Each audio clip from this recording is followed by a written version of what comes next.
Hi guys, welcome on in. Continue on with some more Disco Elysium. And I really thought like last stream would go into like the other side, like pretty much like maybe after like 10-20 minutes, but we had to do well, didn't expect the like secret entrance into the bookshop, but yeah, all that happened. It's 9 p.m. so we can actually move around and talk to people for a bit. And if that little boat thing is an actual place where he can actually sleep, then yeah, that would be good. Don't have to like pay to stay in that place. Let me just go to it a sec. As we can see, there was like a bunch of people there we could talk to.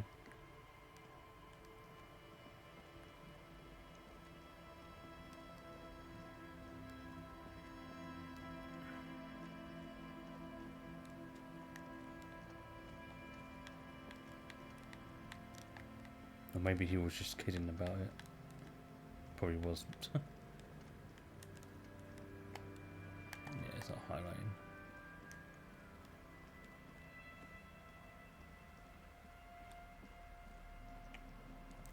Right, let's go and talk to these people. What have we got here then? Which is too thick and thorny to pass through. Yeah.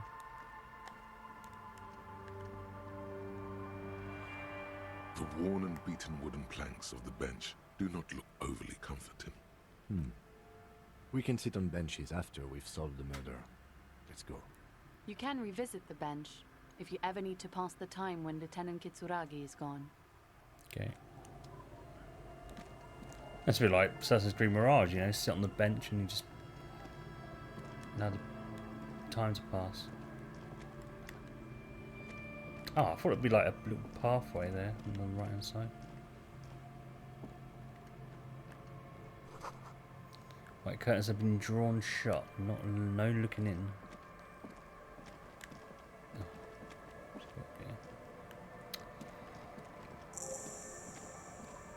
Quick travel unlocked. Oh really? A wetting stone well worn and covered in rust. How does quick travel work then?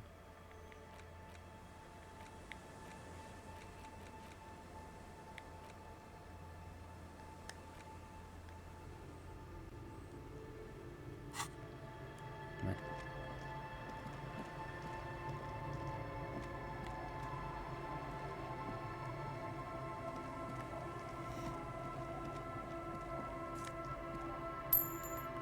Money. Construction material. Whoever planned to build this house left in a hurry.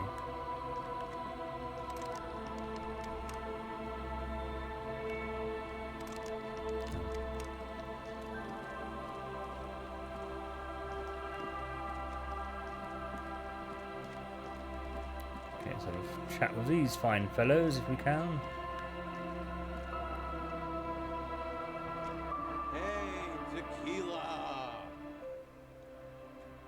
A 30-something man clad in a two-piece lycra tracksuit puts down his pilsner and extends his hand in greeting. Good to see you. How's business? How's the whole reality situation treating you? Yeah, shakes hand. So what's happening? Wait, tequila? Yeah, Tequila Sunset. How are the, high-concept, reality-based adventures proceeding? Not too hot. I'm on a 50-year losing streak, man. That's harsh. I'm like 3 or maybe 4 years into mine. Wait, no. Make it 5. He looks at his shit-stained lycra with a grim expression. Things aren't going super well for Idiot Doom Spiral either. Haven't found those keys yet, haven't won that great piece of ass back. No word from my business buddies. He takes a sip from his beer. So look at these optional dialogues. Actually, this would be the first one to answer. I think you can ask all of these. Have you seen a red-haired woman named Ruby around here lately? Can't really remember seeing any women after losing my keys. It's a touchy topic. He hasn't got laid in ages. He really has no idea who this Ruby is, sire. So what do you guys do around here then? We are saving the world. He looks at his comrades. Please! Please don't go! Don't go! Begs a man in the pipe. Okay, we're drinking. We're drinking alcohol. That's what we're doing. I tried to save the world once, a long time ago, with enterprise, creativity, and willpower. But that didn't work out. So now, it's a pirate's life for me. Could you and your pals sign this document? What's it about? I'll let my hand address the situation. Maybe you've heard. I used to be a very successful businessman. I've signed more than a few lease forms or whatever the fuck they were. Anyone's got a pen? The pro's gonna do it. No, unfortunately. I got a freebie when I purchased a whole carton of cigarettes. Smoke cigarettes, get a free pen. Deals don't come any sweeter. The writing under the tiny crown logo reads, Royal Extra. Thanks, Rosie. He grabs the pen and paper from your hand and very carefully scribbles on the dotted line. Idiot Doom Spiraled. Well, I need at least 2 signatures on the document, so... Hey, Abs! Hey, Abs! Don't ya? You cool, have a go. I need you to sign this document right here. It's important. Don't call her.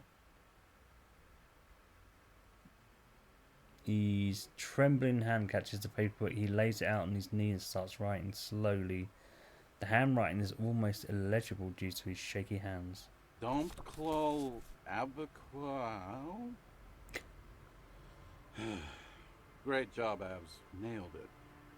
He hands it back to you. You've done a great service to the village, to the RCM and to Revachol. Hey, guys.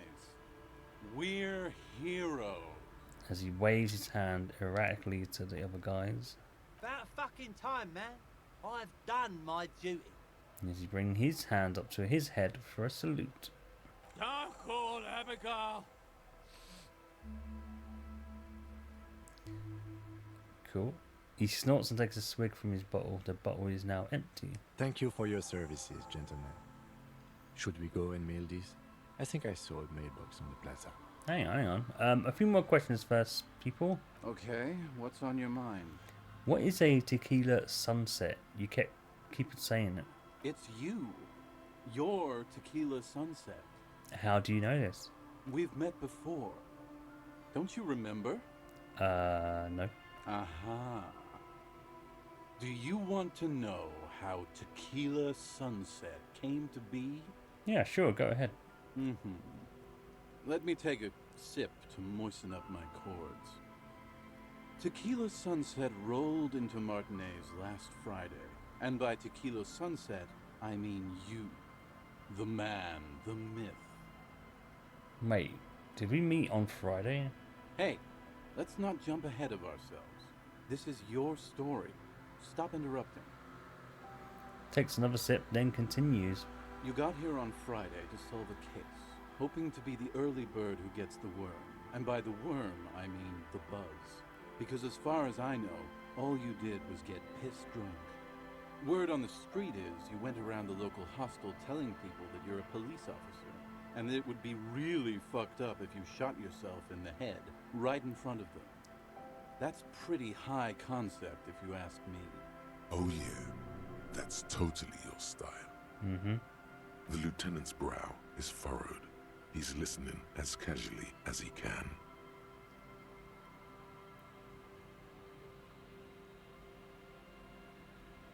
Please continue. It was a late Saturday night when we, the Union of Moribund Alcoholics, were getting our drink on. Nothing remarkable about this. We get our drink on 24/7. Makes everything warm and glowing. I trust you know the feeling. One moment we hear the sound of a motor carriage revving up somewhere on the plaza, followed by a series of dings and bangs. Do you remember the sound of wood cracking? The billboard? Naturally, loud noises pique the interest of anybody owning a pair of ears. That's just the reality we're in. Naturally. Anyway, there was a brief silence, a gasp of silence, if you will, followed by a real commotion. We heard the carriage careening towards the coast at top speed. Sounded like someone jumped the canal. We grabbed our brewskis and rushed to the jetty. Never underestimate the speed of an alcoholic. What we saw was a sight to behold. A beat-up police carriage containing you. Right there on the beach. You revved the engine and screamed at the top of your lungs, "The time hath come!" So, naturally, being the curious cat I am, I asked what time hath come. To which you replied, "The time hath come for tequila sunset, the end of all things." Oh God, what happened next? Your reality contracted. You jammed the pedal, plowed right off the jetty, and through the ice. The muscles in your right leg tense up. Your hands cramp on the steering levers. We ran towards the ice whilst you crawled your way out, miraculously unhurt, covered in seaweed and shit, like some kind of sea monster. When we finally got there, you were sitting on the beach crying.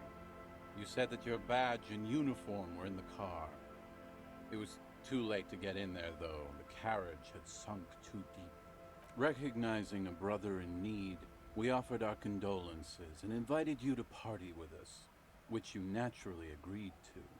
We asked about the whole tequila sunset thing, and you told us it was your name now and insisted that we all call you that from then on. Wait, so is Tequila Sunset an event or a name? I'm not sure. I think you were the event. Tequila sunset. You know, as opposed to a tequila sunrise, which is long gone. Sounds pretty good. Yeah, I agree. So how long did we party for? Hours. It was an all-night drink-a-thon. Then, at some point, I think it was Sunday morning, you got belligerent and wanted to talk about Revacholian women. How they're beautiful and also whores and so on. How one of them fucked you real bad. After a short while, you crossed the event horizon, looked sullen, got up, and left without saying anything. Wow, that's quite a story. Yeah, I bet Tequila's a fucking legend around the precinct. You must be proud to work with him. If you only knew.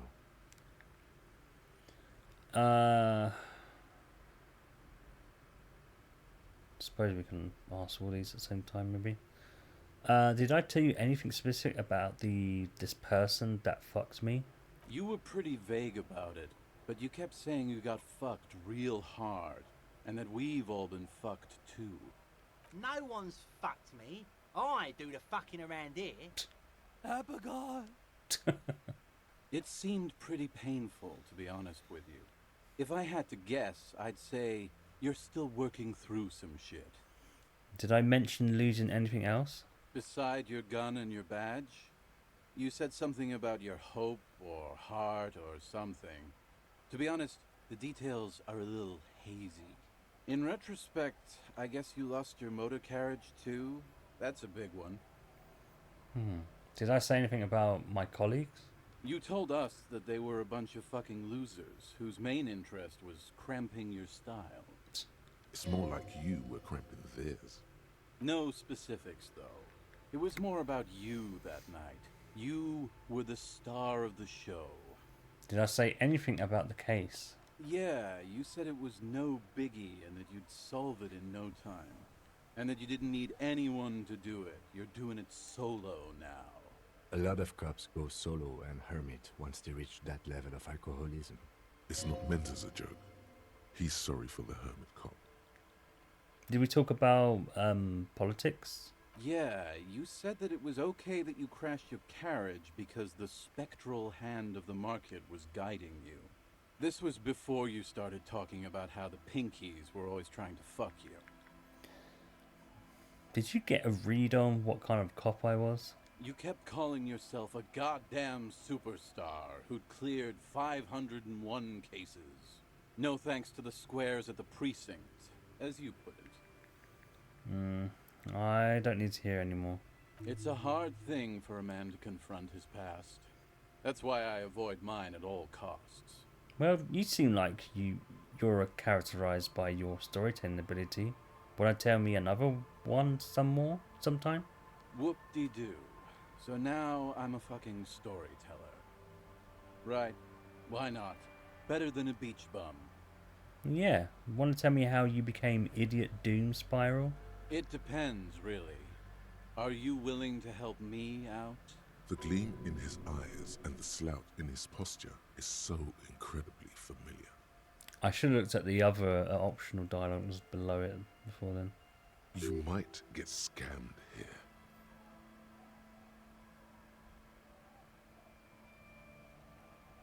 You want booze, don't you? I don't want it, man. I need it.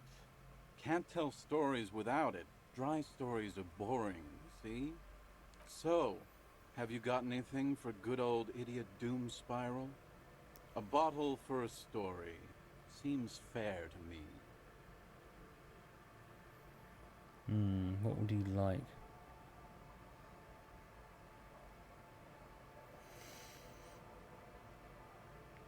I got this special strike brew the Union uses. Interesting. Ah, this is what they use to keep the working men going. Hey, Spiral Boy, you gonna share that? One of the other bums interjects. Don't call Abigail! Shut up, guys. I'm telling a story here. Something happened to you. Something happened to me, too. My actual name is George. But around here, you already know. I was once a reasonably high net worth individual. A founder / junior partner at a high concept creative services agency. When my story begins, I had just landed a major contract with an insurance firm. Go on. I used the profits from my agency to finance what I call a cultural incubator. Abstract value generation, value per person, high concept stuff. I developed the paradigm, worked within the paradigm, but the burden of leadership weighed heavily on me. So I went jogging every so often to keep myself sane. So how many people did you have working for you?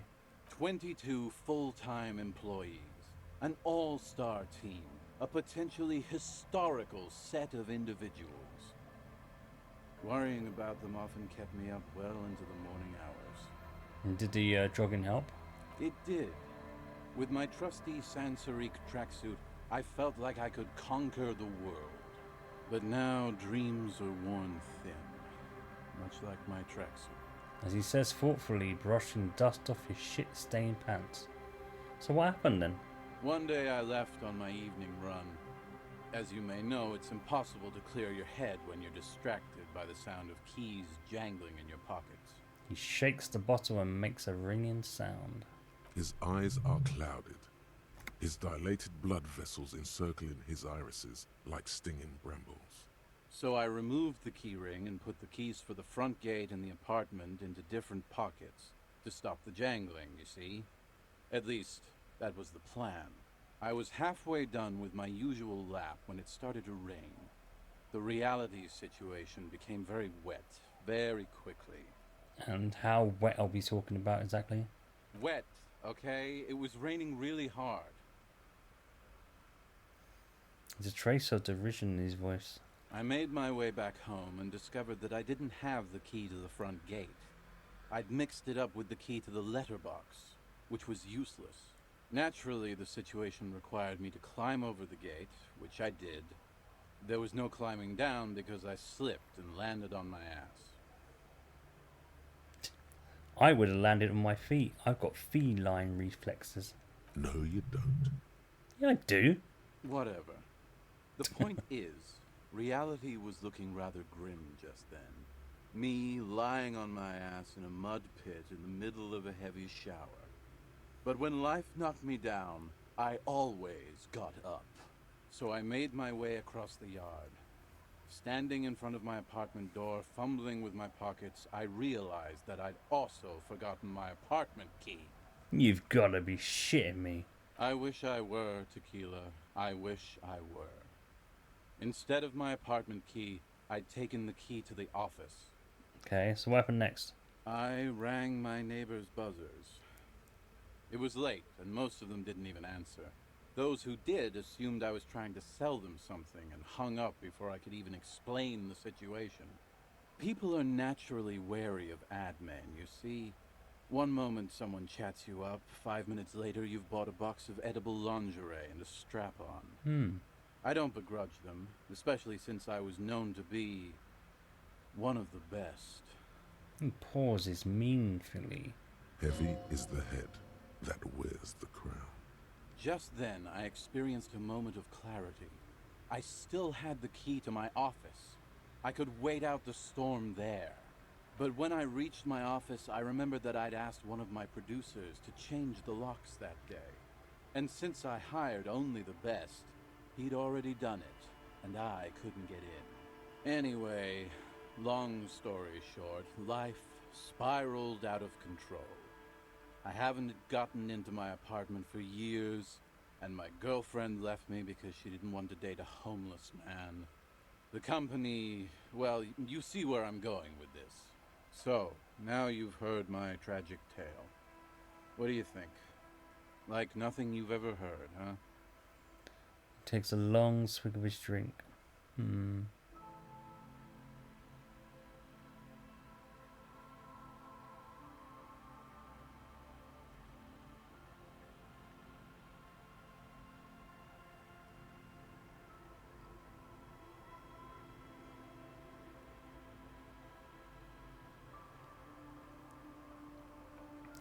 Wait, is that it? I feel like there are some steps missing. Tequila, I've thought about this series of events for a long time. If there was anything else to it, I would have thought of it by now. Why didn't you go to the authorities? Well, at one point they came to me, but, you know, I didn't have any ID on me, so they tossed me in jail for 2 days. I can't say it increased my faith in the RCM. No offense, gentlemen. Well, I've only been a hobo cop for a few days now, but it doesn't seem so bad. The hobo lifestyle definitely has some perks. Not having to pay rent, first and foremost. Not being responsible for 20 other people is nice, too. But that charm wears off pretty quickly. Before you know it, you're wearing a shit-stained tracksuit and spending your days picking tear. Why do you keep losing all of your stuff? Good fucking question, Tequila. If I knew the answer, you think I'd be hanging out on a beach in this formerly premium but now extremely dirty two-piece lycra tracksuit? I used to own my reality situation. My business buddies and I had our own creative services agency. I had a nice apartment, an even nicer piece of ass. But somehow it all got away from me. Now I can't hang on to anything. Just last week I stole this nice new jacket, but then I lost it too. The only things I haven't lost are these two drunks. You of all people should empathize with this. Perhaps this lost jacket is something you could help with? What's the name of your agency? My agency. Now. The Boom Boom Room. Our concept was combining high art with the lowest forms of marketing. The color red, breasts, and oil painting. I convinced my partners to reinvest some of our profits in an even more high-concept cultural incubator called Thin Air. The artists were happy, the clients were happy. I was financing a group of poets in East Rebishal who were developing a new universal poetic language. But then it all went to shit. He looks toward the bay. If it sounds like it makes no sense, that's because it doesn't.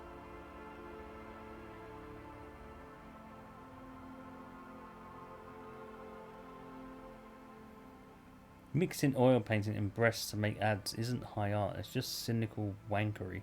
Well, you know, sex sells. That's the first rule of advertising. Maybe, but it's still tired. Maybe you're right. Who knows? Maybe we were behind the curve? We were fucking rich, though, that much I know. So what's up with this tracksuit of yours? What? You've never seen 100% Lycra before? Go on, feel that primo material. The man extends his arm. You really shouldn't touch it. I'll give it a feel. Pretty nice, huh? This might be one of the last of its kind. Should probably be in a museum, honestly. Takes another sip. Good God. It's nearly impossible to describe how dirty this texture is. It's like rubbing two jellyfish skins together. You feel about 15% less human for having touched it. Ah, well. Randomized trials have also found Lycra, TM, to be associated with a number of exotic, highly malignant cancers. So you also have that to look forward to. What? And then there's the smell. But you don't even want to think about that. No, we're outside, so it can't be too bad.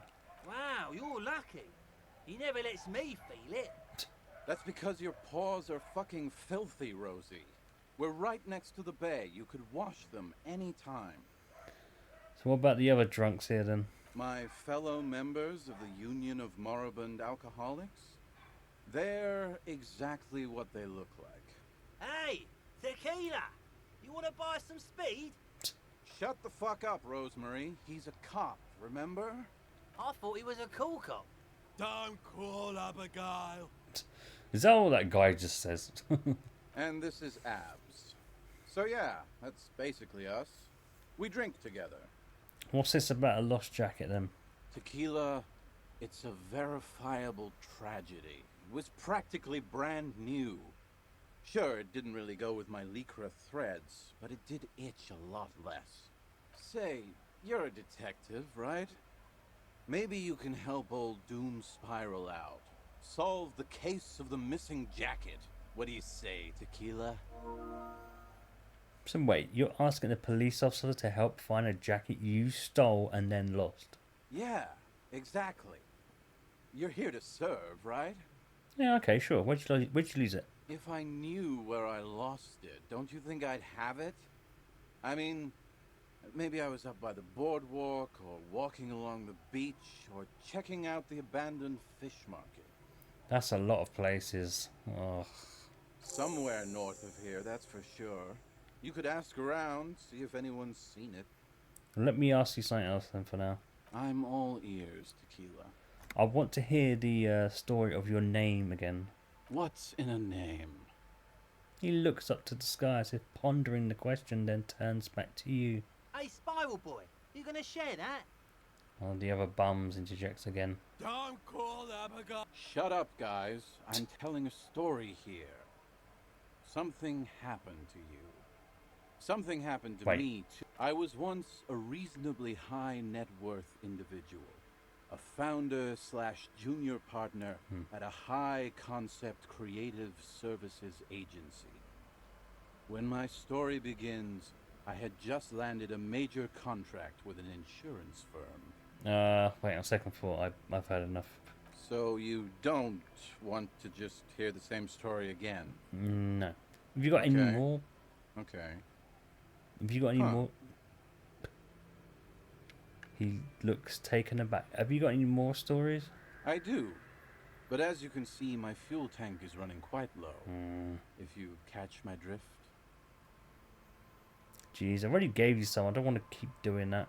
Then I can't keep on telling the stories. Well, sorry for being a buzzkill earlier. I'll supply the booze if you supply the stories. Wonderful. Oh. 3 minutes, like later. I don't have me on me right now, but maybe later. cottonmouth is keeping my tongue imprisoned. Be seeing you. You too, Tequila Sunset.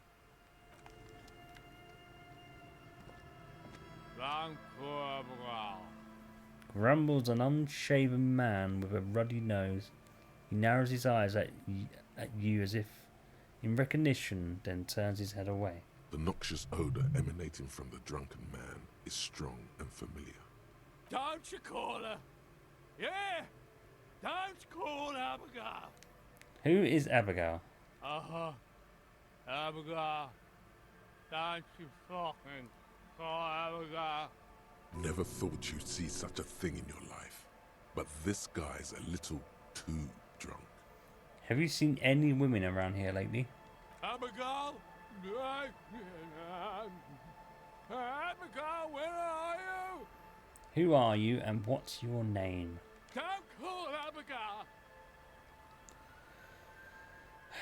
Where am I? What is this place?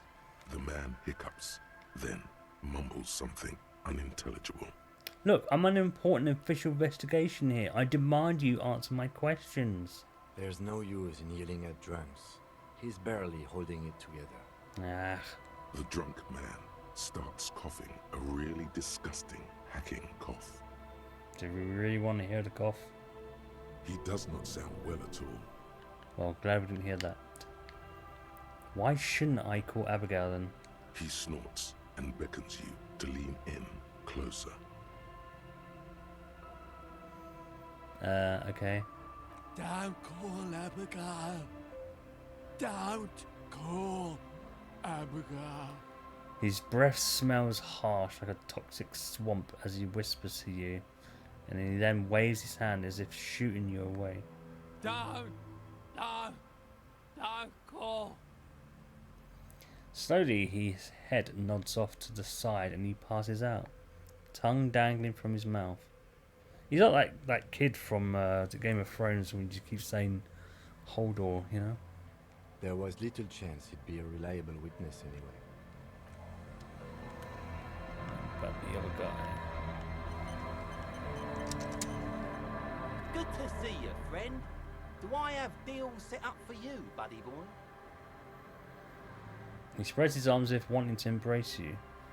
What are you talking about? So what do you want? I've got smokes. They're cheap. Very cheap. I've got Pilsner. Great deal. You won't get a better deal on that piss. Spirits I can let go for 300 real. I also have speed.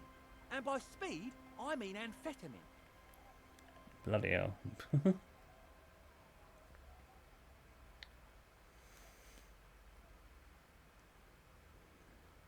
Wait, he's got alcohol to... I suppose his friend can't... Probably his friend doesn't like that potent Pilsner. Amphetamine, you say? Aye, by amphetamine I mean speed. I think you didn't hear me when I said I'm a police officer. Sure did, buddy boy. That's why I said amphetamine. I mean speed. I mean amphetamine. I got both. Well, I thought by speed you meant amphetamine, right? Aye, that's what I said. Right, got it. Good, my man. Now what can I offer you? Oh, it's quite the business venture you set up here. Oh, the system's been good to old Rosemary here, and I'm milking her like a bitch goat in the backyard. What do you mean by that? You see, friend, man makes his own luck, and I made mine real good. Got my hands on 3 bottles of liquor exquise, sold 2 to the fellows around here, and immediately invested the profit. Bought cigarettes, bought beer, even bought a bit of speed. And look at me now, I've got everyone on my hook. He spreads his arms and smiles a crooked, toothless smile. The hook, where is it? I can't see it. Looks like you're on your own hook too. Of course. It is what it is, you know. What it's always been. People, buddy boy. It's the people. So why does this bottle of spirits cost 300 real? See, friend, it's real valuable. Worth every real, if you catch my drift. Got it from a bit of a business venture. No one can buy spirits for 300 real. That's crazy. You know what's crazy, actually?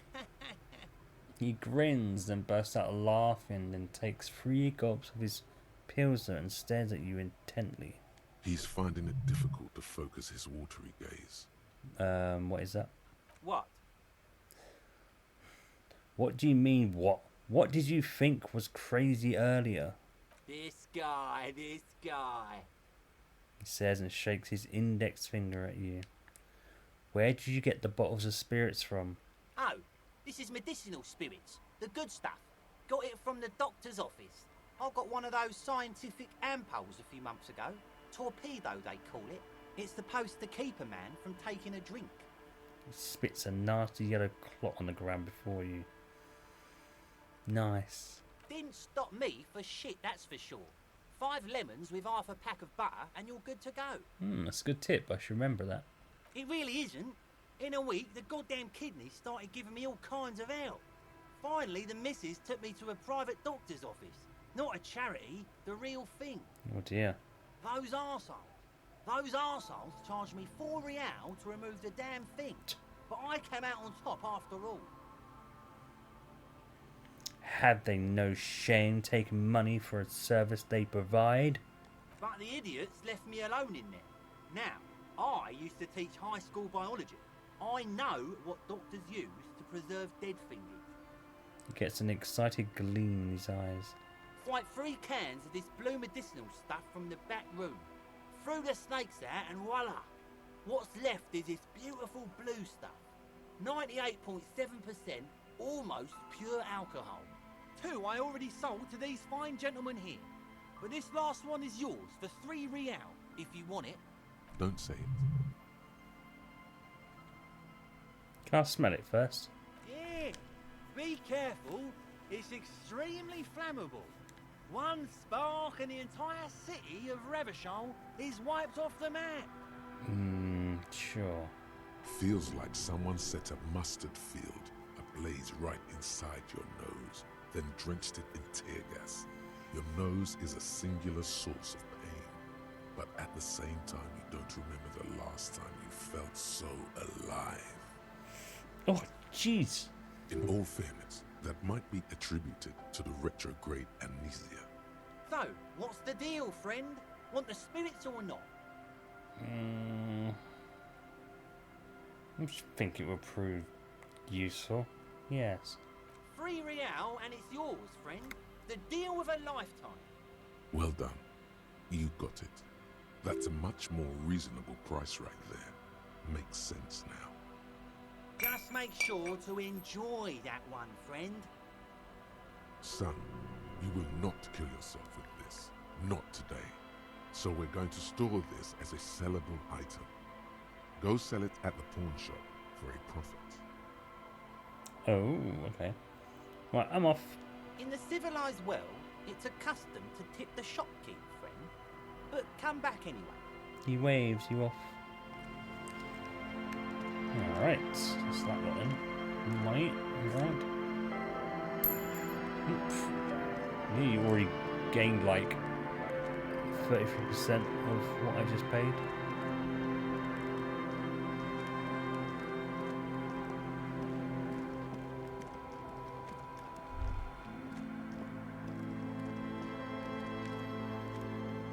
Who's this person here?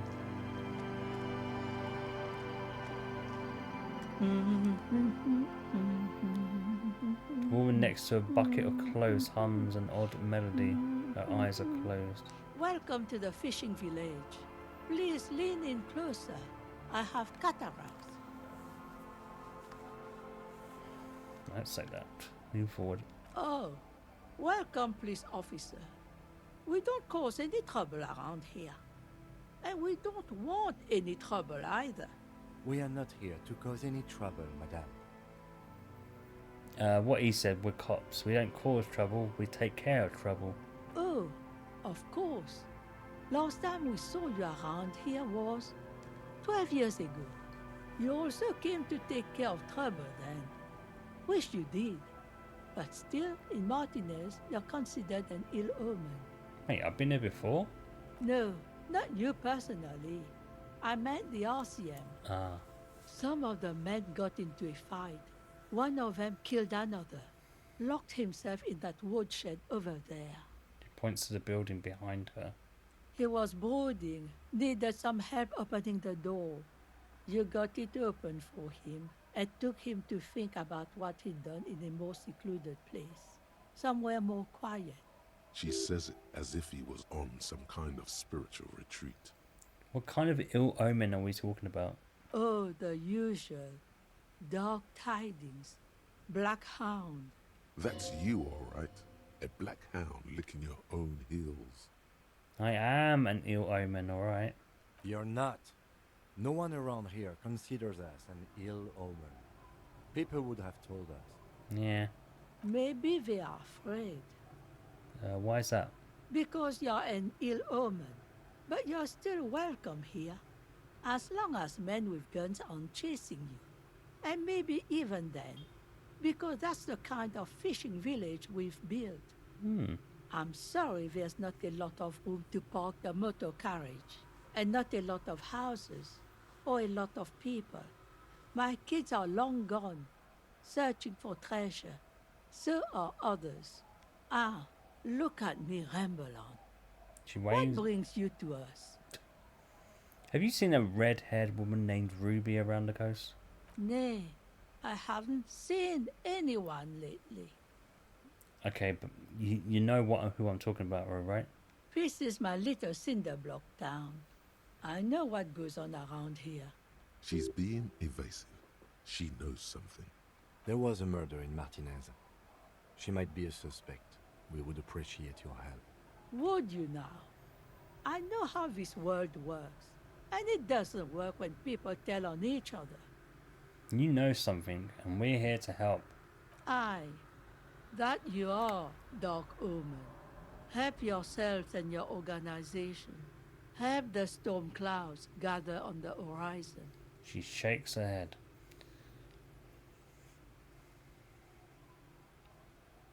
I see. You know something, but you've decided not to tell us. There's not much to tell. People come and go. Now, was there something else? I see, ma'am. I hope you don't mind if we look around anyway. Ruby was here. You know it. How do I know it? Where could someone stay around here? Stay? Most people here are trying to leave. That said, if lodgings is what you're looking for, I've got a free room in the shack. A soapy thumb points to the building behind her. And how much is that? I won't charge you for it. Take it as a gesture of goodwill from the village to the RCM. I'd love to. Right. Okay, I'll take it.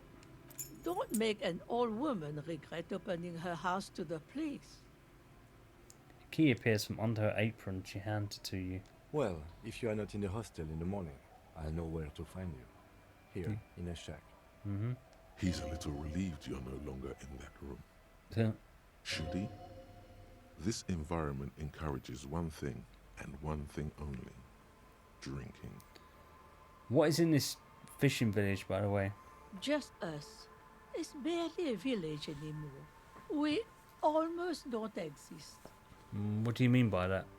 This is pretty much a non-place. A gap. A blank spot on the map. Just a cluster of nameless shacks on a nameless street. Well, there's got to be something here. Tell me. Over there, you can find more of the same. Shacks and trees growing wild. That's the pox. What's the pox? An old military hospital and its surroundings. Or it used to be, during the time of the suzerain. After the war, it was turned into a goodwill hospital for shell-shock veterans and folks looking for some quiet in the old sanatorium gardens. Now the area is crisscrossed with nameless streets and makeshift cinder block houses. Shacks as far as the eye can see. And what happened to the hospital? The goodwill ran out. The staff left and the place was shut down. It's long gone by now. Who else lives in this village? Well, there's Lillian and her kids. A few new folks live in the house to the east. but they're away right now. And then there's the drunks. Not a pretty sight, but there's little we can do about it. Home is home, even for them. Oh yeah, the drunks. Yeah, I met them. I'm sure you did.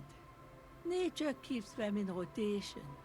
A new face pops up every now and an old one disappears and is forgotten. This is who we are. I'm just wondering, is there a way to make a little money around here? Here? For you? No, officer.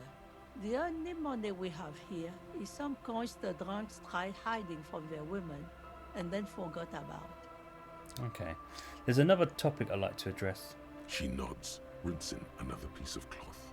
What's further down the coast down there? Not much.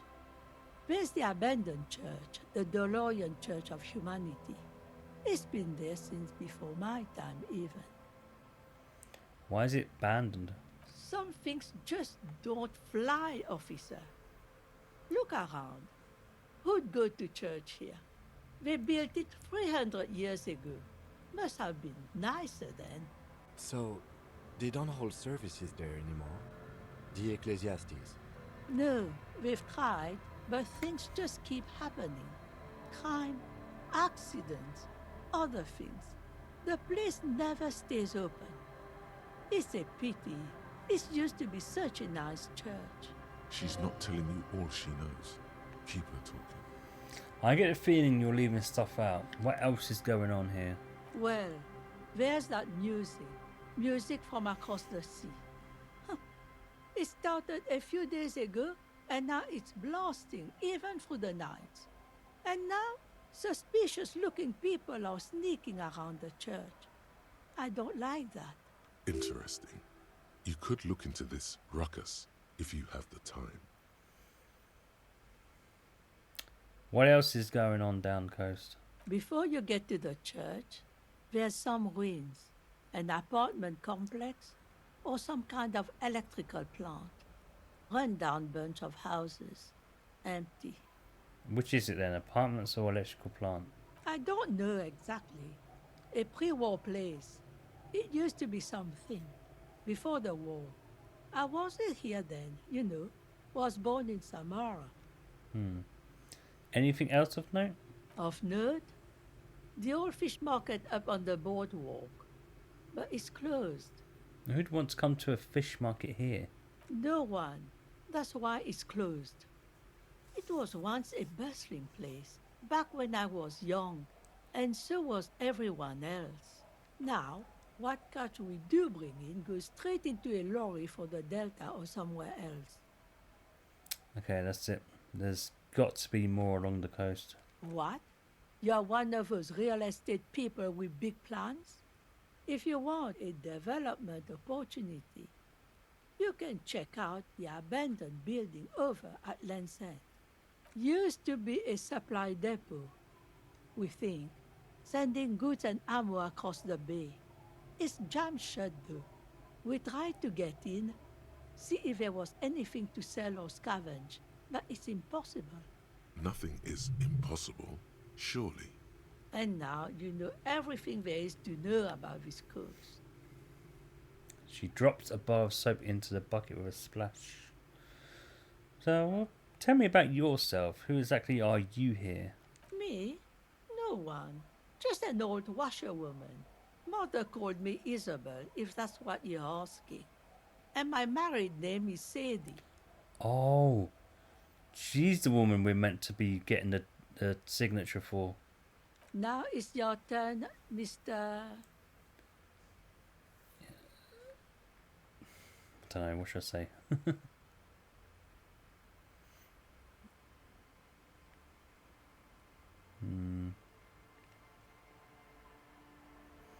Lieutenant Double Euphrasia Harrier Dubois. Quite a handle you got there.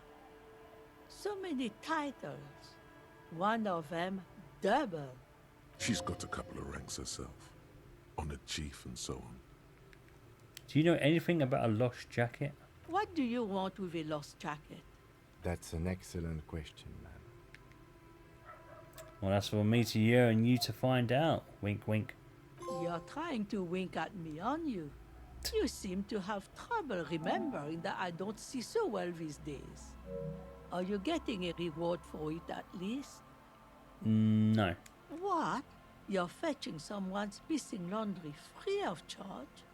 Do you not have anything better to do? Well, In fact, he does. looks like he's watched. None of my business, either way. How you spend your hours is up to you. Anyhow, you might ask Lillian if she's seen anything lately. That girl's got a way of attracting lost and broken things. Okay, goodbye, I'm off. No, wait, hang on a second.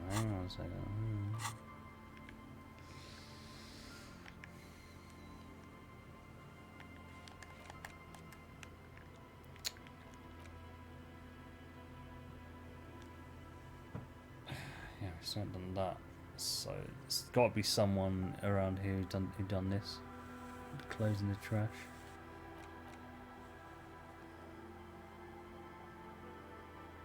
Yeah, get Isabel and Lillian. Okay, nice.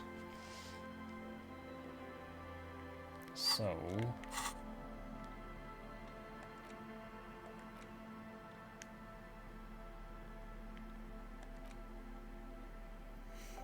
white envelope. A white envelope with a stamp attached to the upper right corner, handed to you by Everett Clare. Inside are some legal documents which had been in a very shaky handwriting, signed by the members of the Union of Moribund Alcoholics.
Oh, okay, so it is this one.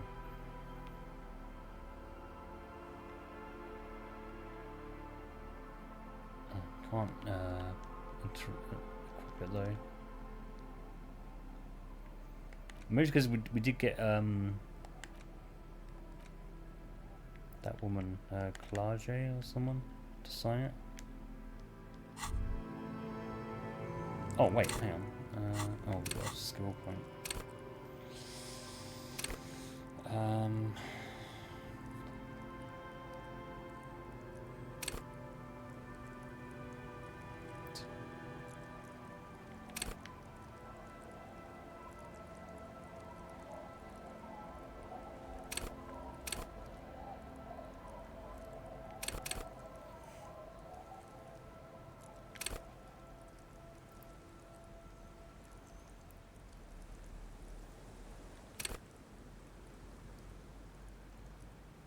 Let's go for not upgrading this.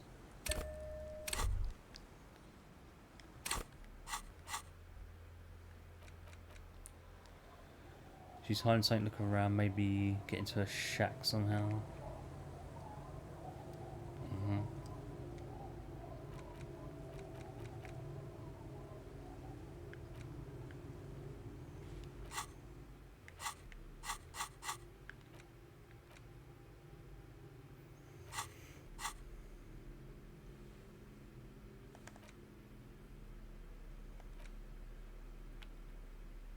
You take the legal documents out of the envelope. A 12 to 40 month construction period and the zoning plan in the addendum. It's signed by Idiot Doom Spiral and someone called Blanco Abigail, apparently. Who? Oh yeah, we got him to sign it, didn't we? Oh right, yeah.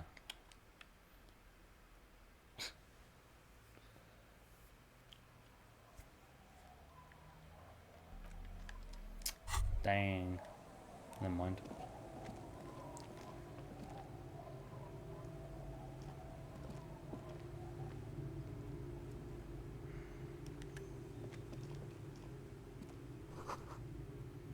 Street signs are legible below the graffiti. Yeah, I don't forget we've got them to sign it. Hard to see details, colours are warm, welcoming, or cosy though. Flower through where nothing really grows, maybe in spring. Door is closed for today, time to put the kids to sleep. Tremble. The time is now. Taola. What time? Time for the show. For Taola. The hallowed time of fear and disintegration. A countdown has begun. All will collapse on itself. The world will disappear into a single grain of blackness. All sound will be muted.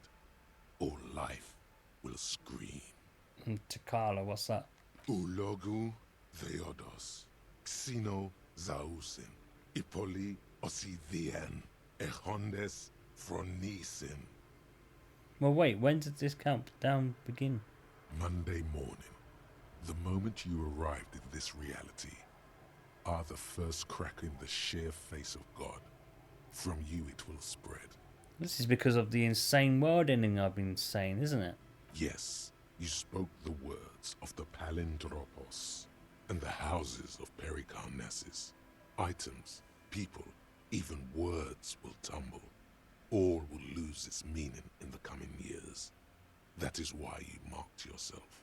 Am I sure it's not just a joke or some kind of coping mechanism? It's totally also a coping mechanism. I do think the world might end soon. The face of the woman fractures. There will be herd killing. We all become vapor.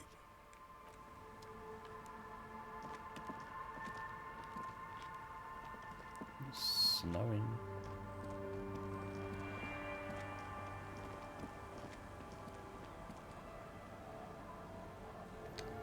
Man, I do wonder if I didn't get those drunks to sign it, I would have gotten her to sign it. The door has seen better days. The layer of paint has started to peel off due to the salt and wind from the sea. Even the lock looks slightly rusted. It's getting late. I'll let you sweep this place on your own. I'm sure you can handle the washerwoman. I'll be sleeping in my room in the whirling. We'll meet in front of the shack in the morning.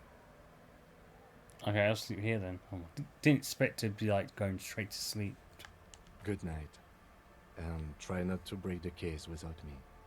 Enter the shack. I want to take a look at it.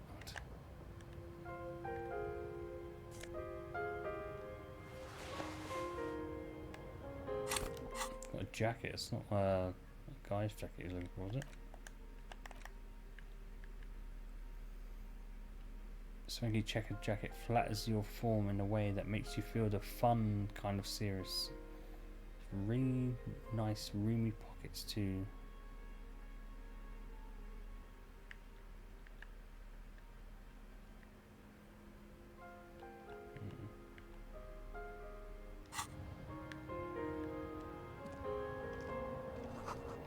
You see the waves to see a church. An old mirror hangs on the wall. You see the reflection of your face in it, adorned with the expression. No, let it be. Let the mirror be for now. On the table, you see a bowl of water, a rough soap, and next to it, a small hand mirror. A straight razor soaks inside the wash basin. Okay. Look, it's time to have a shave. Get those mutton chopped off.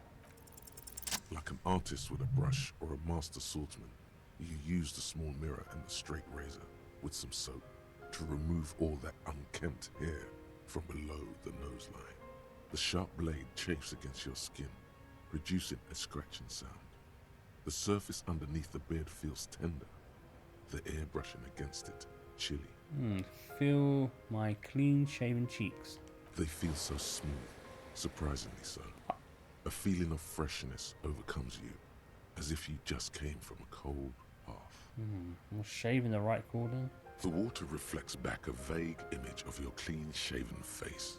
Despite the bulbous nose, unkempt hair, and persistent swelling, you look a little younger, maybe. You almost look like a professional. Okay.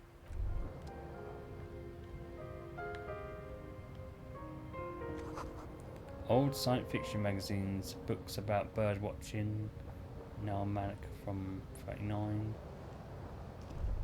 As you look at the floorboards in this corner of the shack, it's clear one of them isn't quite level with the others. The edge of a floorboard next to it looks scratched. Move the ball aside and... Hollow space underneath the floorboards is dark and damp. You can barely make out the mixture of sand and sawdust below. What's in here? Nothing particular catches your eye. Looks like more reeds. There might be something hidden inside the sand, though. Okay, search through the sand and sawdust. You stick your hand in and start combing through the sand. Dry, not like outside. Fine dust. And then, something hard wrapped in paper. What is it? A small cylindrical object. You pull it out. A bullet. A bullet? Interesting. The floorboard doesn't care. But maybe the washerwoman does. You have enough to confront her with. It's extra ammunition. She's locked and loaded, ready to fight some cops. Holding the bullet, you get the feeling this isn't ammunition against you. It's for herself. Wait, wasn't there like,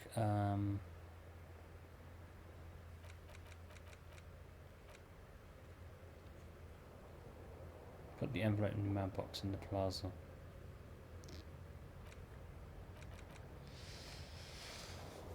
You found a bullet in the washerman's shack. Ask her about it. You have to wait. Yeah, creaking. This intricate heat engine hums quietly, giving out pleasant warmth.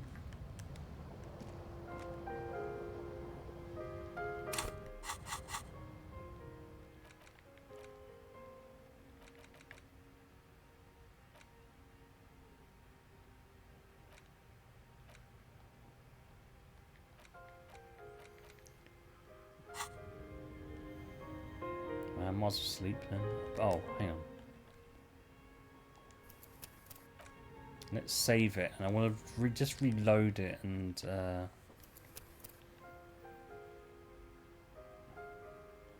here. It was.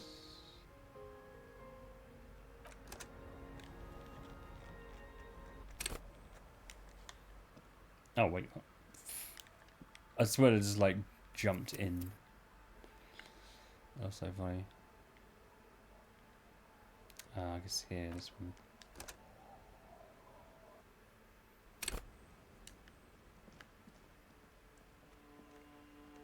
So let's look at the objective again.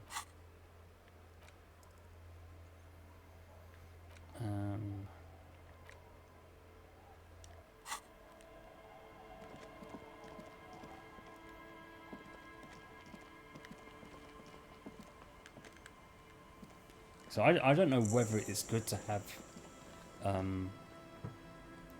like forgery or whether to ask this woman, because she is the woman who needs to sign it. Welcome to the fishing village. Please lean in closer. I have cataracts. Oh. We are not here to cause any trouble, madame. Oh, of course. Last time we saw you around here was 12 years ago. You also came to take... No, he was born... She says it as if he was on some... Oh, That's you, all right. You're not. maybe because you're... I'm sorry. Ah, look at me ramble on. What brings you... Nay, I haven't seen anyone lately.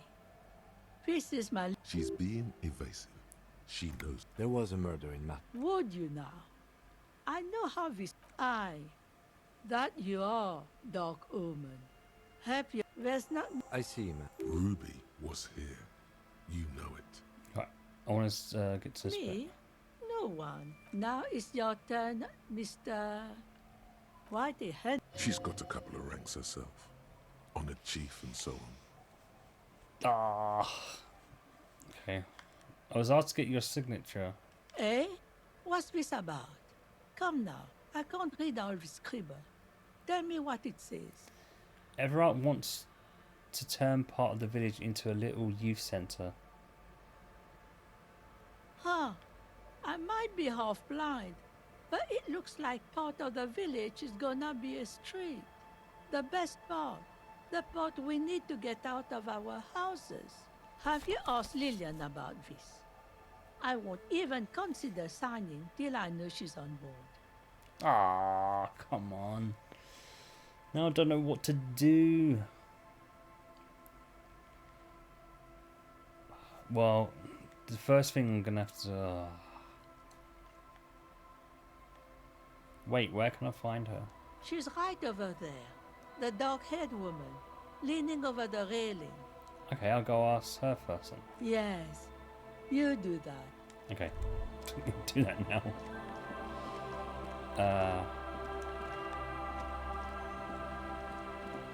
This woman. I can't really tell that's on the road. Hi, officer. A woman in a raincoat stands on the quay, considering an overturned boat. A sword in a scabbard hangs from her hip. Anything I can help you with? I have questions. The first is, what's your name? The name is Lillian. People call me Netpicker. I think I have time for questions. What are the other ones? No, I was asked to get your signature. Are you? This says by signing, I agree to living with construction noise. What exactly is the Union building? Well, Everett's planning to turn some of the village into a youth centre. What a nice idea. Wouldn't have thought that Her voice trails off. For what exactly? Everard and the Union have nice plans for anything. I thought they only cared about themselves. Well, I guess Union members have children too. So will you sign it? Aye. Why not? Ah, I'm going to speak to those guys again. Fine. Here you go. Thank you. You're welcome.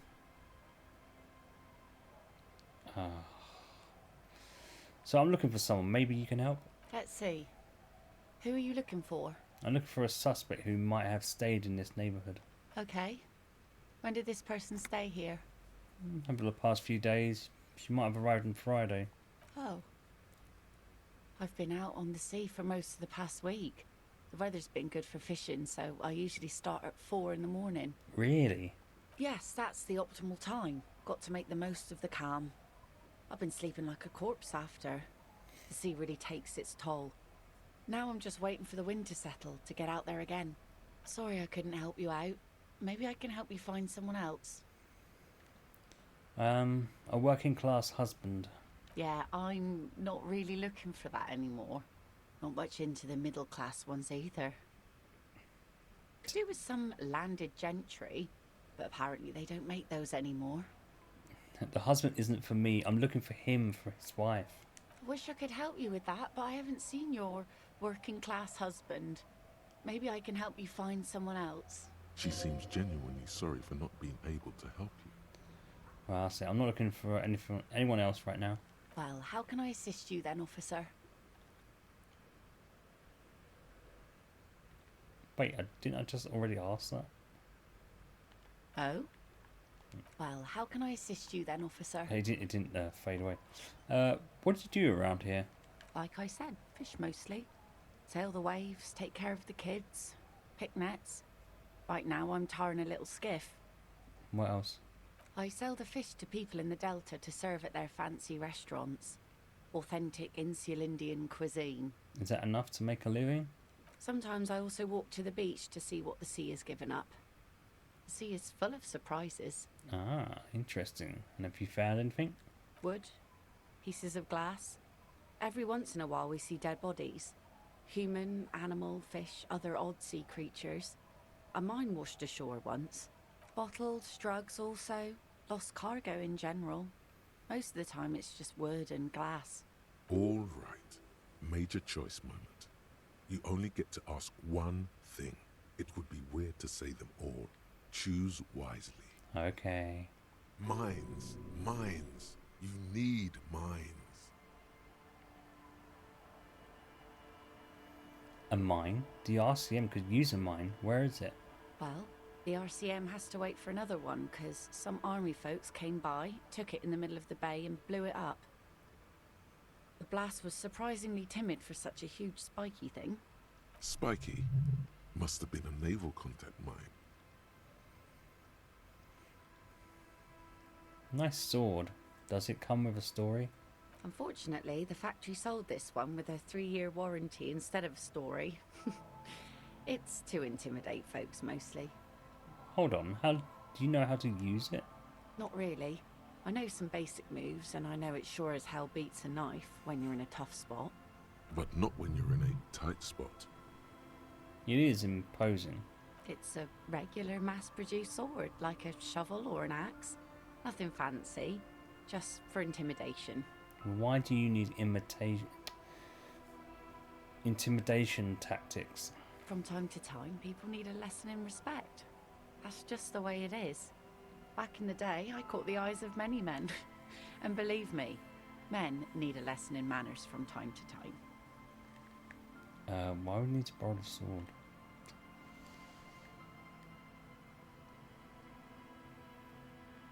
So where are the men now? Some went to patch their wounds, their lesson learned. Others were more thick-headed. And one of them, I ended up marrying. Why? If they're thick-headed. Guess I enjoyed the way he bled. He bled? The expression doesn't change. It's hard to say if it's a joke. If it is, then why the melancholy? Where's your husband now then? Gone. Where? To the waves. The sea took him. It was a long time ago. Oh, I'm sorry to hear that. What happened? Who knows? Maybe he fell over. He didn't respect the sea. Went out there, drunk like a skunk, and sure enough, one day the boat was found floating empty. A bloated corpse turned up 2 weeks later. Now, before you tell me how sorry you are for my loss, know that it was 4 years ago, and I've moved on. There's only so much mourning you can do for a drunk with sinewy muscles. She really liked those muscles, though. It's in the way she pronounces sinewy. I shit on death? What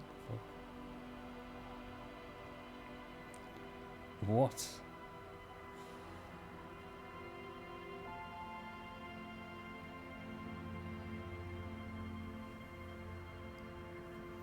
It's healthy to let go and move on. Gotta keep the wheels spinning. Us working folk don't have the luxury to be bedsick with melancholy. I buried him, mourned for an appropriate amount of time, and went on. Life didn't really change that much for me and the kids. Those other options were just awful. She glances at the village where 2 little kids are playing with what looks like rocks. Okay, so our kids are nearby. It's not Kuna and that. This is neither a touchy nor a very interesting topic for her. She looks like she's ready to go on a date with another, better, drunk. Ask her. Both of you could need some action. So I take it that's your skiff? Sure is. The sun, I call her, coated with a fresh layer of tar just yesterday. It'll take some time for it to dry, assuming the sunny days continue. Alright, bye. It's just like goodbye on mid conversation. What are these doing in the fish? In the fish. We've got back to those drunks now. Well, actually, still got to talk to the old woman. So we got their signature. The old woman still sits in her chair, continuing with her chores. As she does so, she quietly hums to herself. The buzz of electric lights blends together with the slow rumble of the ocean waves at night. Yeah, still up. Yes, I can't really sleep anymore. Only a few hours a night. It happens when you grow older. I thought when you get older you sleep more. She slosses the water in the bucket around for a bit. My suggestion is don't. Don't grow any older than you already are. That's old enough. What's troubling your mind? Need a place to stay. Give me your keys. Stay? Most people here are trying. That Yeah. said, if lodgings is what you're looking for, I've got a free room in the How shop. much? I won't charge you for it. Take it as a gesture. I'll take it. Don't make an old woman regret. Well, if you He's a little relieved, should he? This environment encourages one thing, and one thing only. Drinking. Hey, by the way, I got Lillian's signature. Will you sign the papers now? Lillian should let her sword make her decisions. The girl just doesn't have the head for it. Either way, I won't sign. What? But you promised. You need to check your facts, officer. I said no such thing. Bitch. True. She only said she wouldn't even consider signing before Lillian. So it was a test. Lillian's not the only one who's too trusting. She wanted to see if you would do it, and if she would. What do you have against the union then? I've seen it all before. You think they've got our interests at heart? Rich men are always selling poor men promises they never plan to keep. She pulls a dark red rag out of the bucket and puts it back. Then the poor get pushed out of their homes and the rich get a little richer. That's the way it goes. So, no, I don't trust the fat man, and neither should you. She speaks with the authority of a leader. Hers is the final word around here. She is headstrong, but there's a slight hesitation in there. You may be able to convince her. Right, I'm going to have to skip a lot of this dialogue now. This is pretty much a non-place. A gap, a blank spot on the map. Just over there, an old military. After now the goodwill ran out. Well, and then Lillian is tough. Tougher than the men here at least. If it wasn't for her and the kids, this place wouldn't have a spark of life left. Sooner or later, you'll see for yourself. Here, for you, no officer. The only money we have here, She nods, rinsing another piece of... not much. Something. So, No, we've tried, but things just keep happening. Crime, accidents. She's not telling you all she knows. Well, and now, Interesting. before you, I don't know exactly. Of note, the old no one. Now, what catch we do bring in goes what? Used to be, Nothing is... and now you know everything there is to know about this. Okay. We'll probably have to get the other things from the guys then. Oh.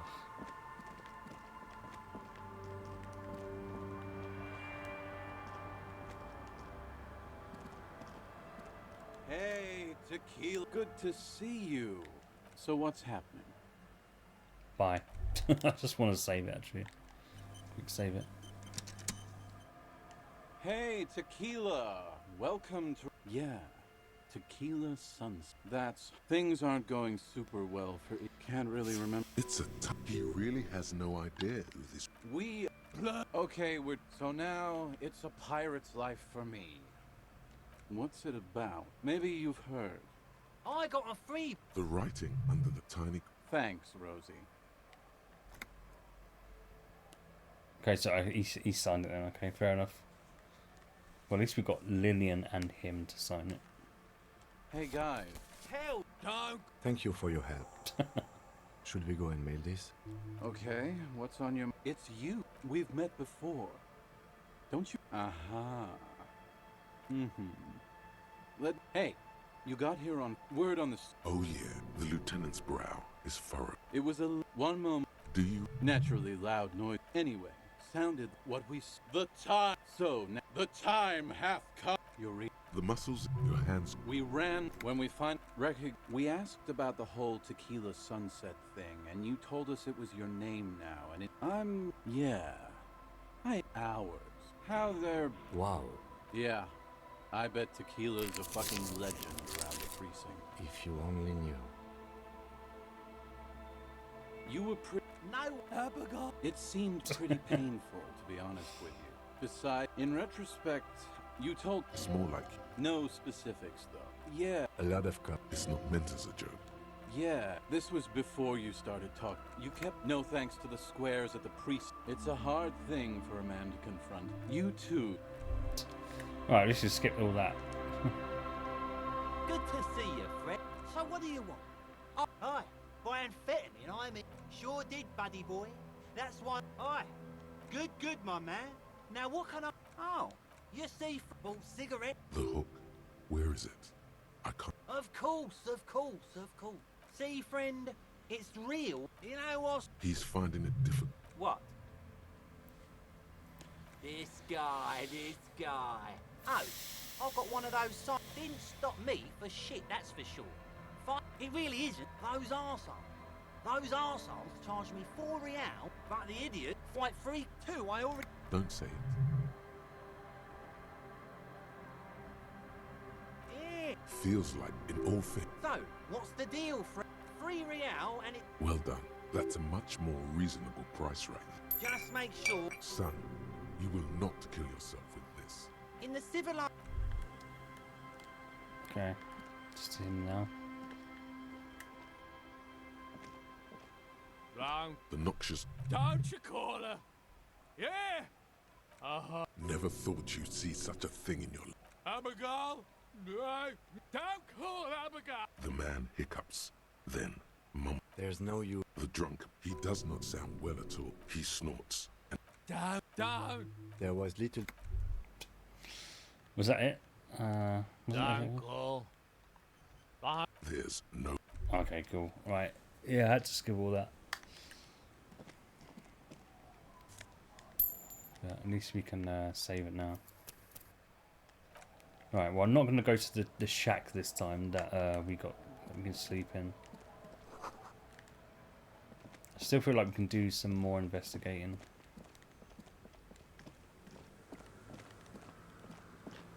Let's zoom out.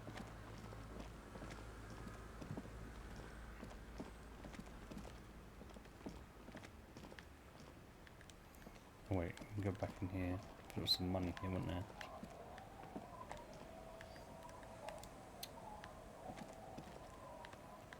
Game.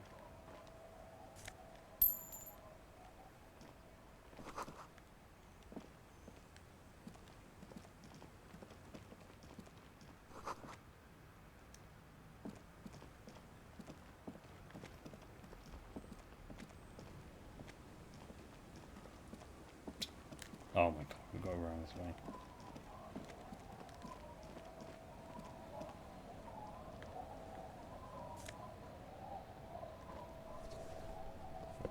Cavalry boots.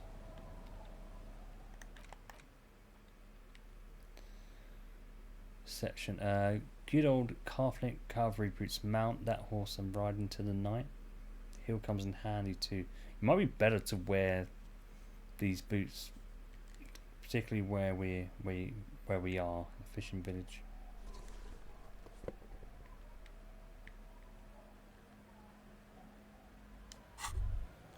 Okay.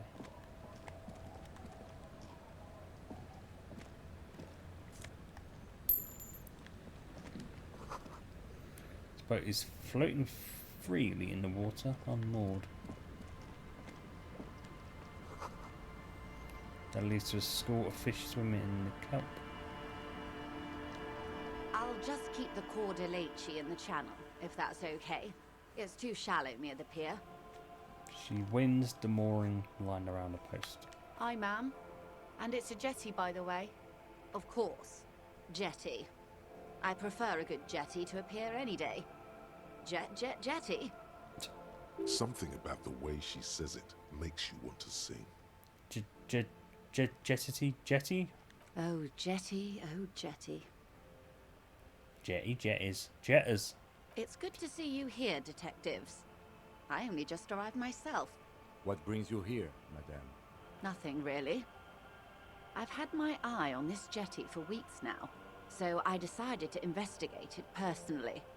This cluster of buildings isn't on any of the official maps, as far as I can tell. That. And she's also keeping an eye on you. So have you been spying on us then? Spying has such a negative connotation. I did track your progress along the coast, however, and decided I would be better able to assist you from here. Then there's the matter of that little scamp in old lady clothes. She threatened to paint the cordelate she read. Like blood, you see. Well, I like it the way it is. White. What is this? Destruction of property? Hooliganism? Elder abuse? And who is this scamp, anyway? Yeah, who is this scamp? Want me to look into it? No need. Lillian and I are getting on much better. For one, she appreciates the concept of rent. So how do you like it here? How do I like it? She casts her gaze toward the village, slush melting on the cinder blocks. Construction work left half finished 10 years ago. Water drips down eaves of Eternite. The jetty below her feet creaks to the tune. The smell of salt and dog shit in the background. Nice. It's pornographically poor. The street has no name. All the men are dead or missing. And is that the carcass of a motor carriage over there? I'm surprised that woman hasn't put me to the sword yet. Maybe she will. You should ask your questions while you can. Dark eyes survey the coast leading up to Martinez. Dull grey metal rests in her scabbard. A sword. The wind is too loud for her to hear. Fortunately for you, madame, the RCM is on the scene. Real men, real politics, real thoughts in your head.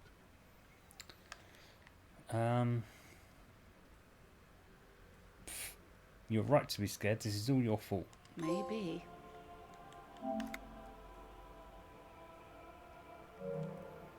She leans against the railing, looking up at the grey sky.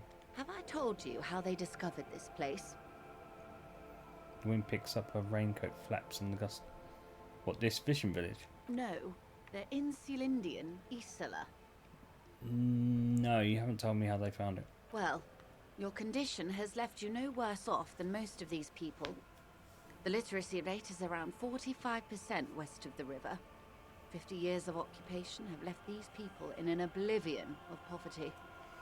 Oblivion, that's so me. I knew you would sympathize. Most Revacholians will never know what this place means. Our home. This island of matter.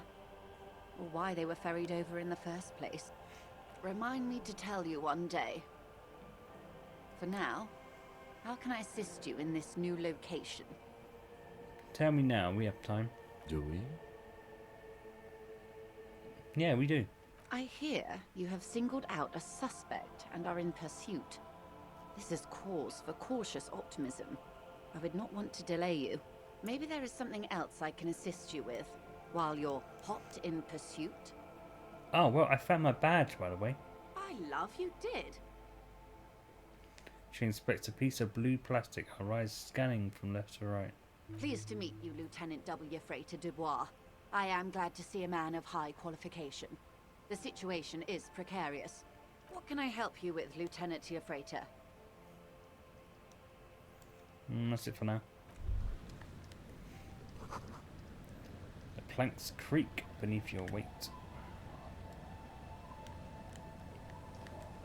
Tremble. The time for the Ulogu Theodos. Monday morning. The moment you arrived in this reality are the first crack in the sheer face of God.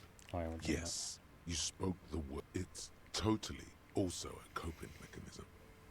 The face of... To do that.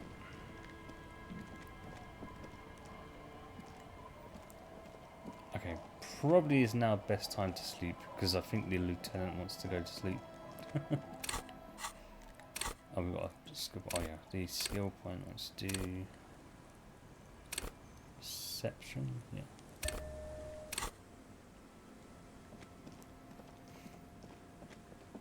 It's also kind of like a bit of a struggle to see those things because it's in the dark.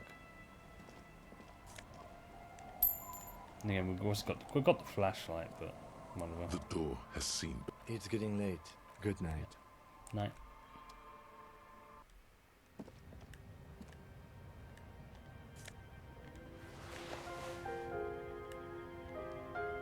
An old mirror hangs on the wall. You see the reflection of your face in it. Oh yeah, I wanted to, because there was that certain piece of music that just didn't hasn't come through the game yet.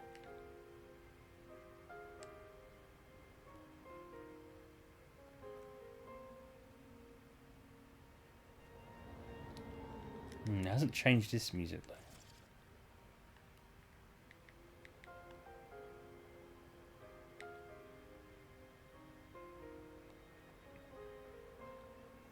Oh, cool mode.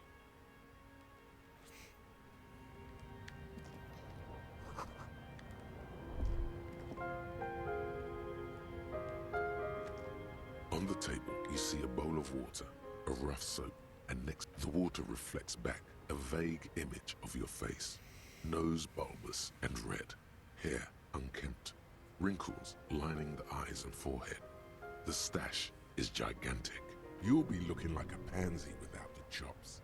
A fucking pansy. You'll leave it then.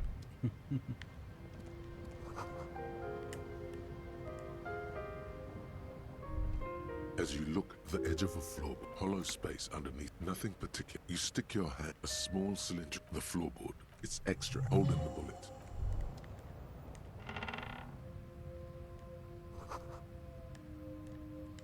Okay. So we've got that bullet now as well. You take the legal documents out of the...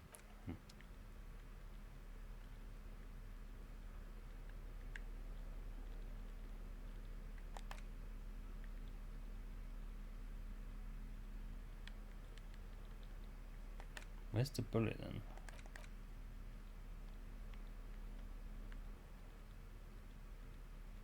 No, there. The bullet mushroomed out on impact. It now looks more like a fanciful jacket button than something that could pierce skin, flesh and bone. The bullet is safely sealed away in a plastic bag bearing the RCM stamp. Kim has filled out the label on the bag with the item number, case number, and date and location the bullet was found. What do I do with you, bullet? The squished little thing has no idea. I know. You should find the gun that shot this bullet. Or maybe I can eat it. But the bullet is not edible, sadly. I know, I'll sell it for profit. Who would want this used bullet? Good point. Okay, I'll find the gun that shot it. That sounds like something a police detective would do. First, you should learn all you can about this little guy. Then find the gun that shot it and the person that gun belongs to. He used it to kill your victim. Neato. Okay, let's feel the bullet through the bag. The squashed bullet has some sharp edges where the jacket has split open. It feels cold, even through the bag. Inspect the bullet closer. The jacket of the bullet is made of a yellowish metal. It has blossomed out to reveal a dark grey core. The base of the bullet is close to 5 millimeters in diameter. Look at the jacket. You can just about make out a few striations near the base of the bullet. Little hairlines, linear. It feels standard. And the core? It's quite destroyed. Some of the fragments are still lodged in the wound. What's interesting about the bullet thus far? That it's a jacketed bullet close to 5 millimeters in diameter. A jacketed bullet, which would have been shot from a military-grade breech-loading rifle, not from a muzzle loader like those typically found on the streets of Martinez. Very interesting. You have an unusual military-grade bullet in your hand. Now all you need is to find a gun that could fire it. Now, try to determine what type of weapon shot this. A rifle, Revolutionary period. Your bullet looks to be an old 4.46mm from the surplus left over from the turn of the century. Probably an antique or a retrofitted antique. Make? The 4.46 caliber was widely used with the Belmargrave rifle, a Revacholian manufacturer. The BM dominated the battlefields of the Insulindian theatre of the anti-centennial revolution 50 years ago. Incidentally, you have just such a rifle with you. The dusty old thing you found hidden in the basement below the commercial area. It's unusable, sadly. If it were, the bullet would probably fit the chamber. And is anyone else still making these rifles? No, but Zeliger, a major firearm manufacturer, ended up with a surplus after the war. So there are still a lot of these old military rifles floating around, usually broken. The quality was appalling. And who uses Maygrave rifles these days? Antiques enthusiasts, guerrilla fighters in distant countries, a few lucky jamrock bangers. You're looking for the same thing you found in that hidden weapons cache, only in working order. Back at the station, the lieutenant is standing at a counter, diligently filling out paperwork to hand over to a tired records clerk. You should share your findings with him as soon as possible. Okay, but the bullet has nothing more to say.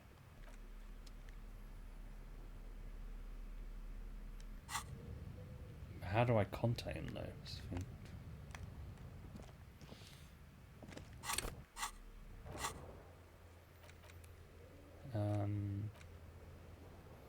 Yep, ask her about it. Okay, a working firearm.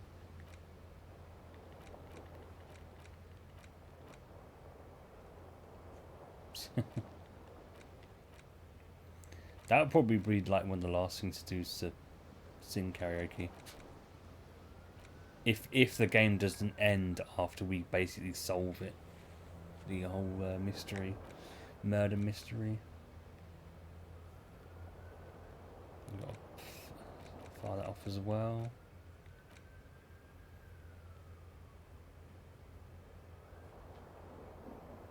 I'll talk to God about that as well. Oh, no.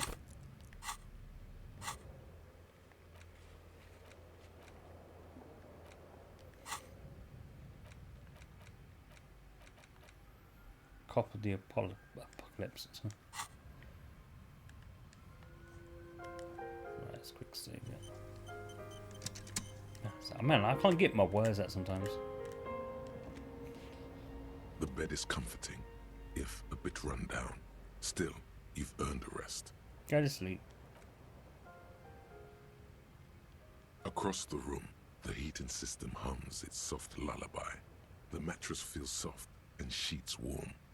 It only takes you moments for the world to fall away. Thoughts, baby. A million little lights in the dark. You're one fine instrument, brother. All those faces and all those names. All that laughter and screaming and scheming around. Every corner and every street. Recorded in you forever on Faraday. Spinning in eternity. On and on it goes, for untold hours. At the disco where you first asked her to dance. Rising, rising, above the dark curvature, the great wingspan of sleep, studded with stars. Behold, there are millions of them down there.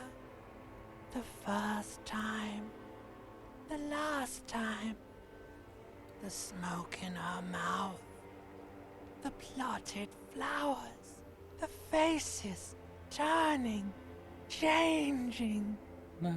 What is it? It's the world, Harry boy, and you're made of it. every day you're out there, you make more of yourself from it. I'm afraid you can't be unmade now. You can never forget this shit.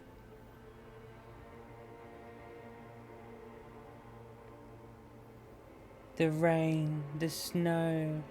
I don't want to. It's beautiful. Beautiful.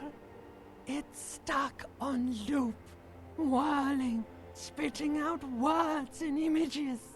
You're the son of the world again. Harrister, a ceaseless agent. Picking up litter and old newspapers. Collecting your little bubblegum wrappers and idiotic picture postcards. Meaningless, meaningless keepsakes. Reading your awful letters and recalling things, aren't you? The endless names of the world. An address book you are. The map of a city. That's right. I am an agent of the world. You'll go insane if you keep going like this. One more day, and you'll be in the loony bin. I just know you will. And for what, brother man? For the working class. For the money, baby. Solving your little crossword puzzles. Doing your tasks. Crossing names off lists. Trying to become some sort of world detector. It won't make it okay. It won't put smoke back in her mouth.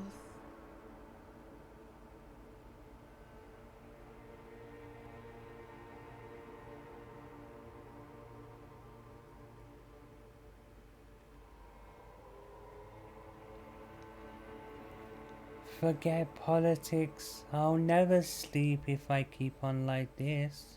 Are you sure? You could be closing the door on a brilliant and special future for yourself. Yes, I'm sure. I'm very boring and apolitical and sleepy. Did you hear that? He's renouncing politics. He's strictly business now. Just another thoughtless vessel, ploughing the grey seas of every day. Beep, beep, beep. The alarm is ringing, Harry. The disco circus goes on and on. You barely slept 3 hours last night. You can do it. It's nothing. Do it for the city. Go. Do it for the picture puzzle. Put it all together. Solve the world. One conversation at a time. Open your eyes.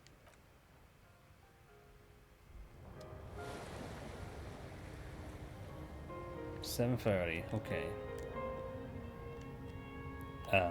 Move. Hey, get up.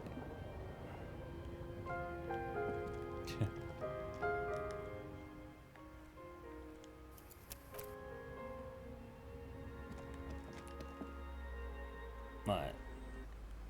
Oh god, it looks so much better already. Were you just standing there like some sort of creep? Yes? Oh, for God's sake. You can't tell him about the bullet first.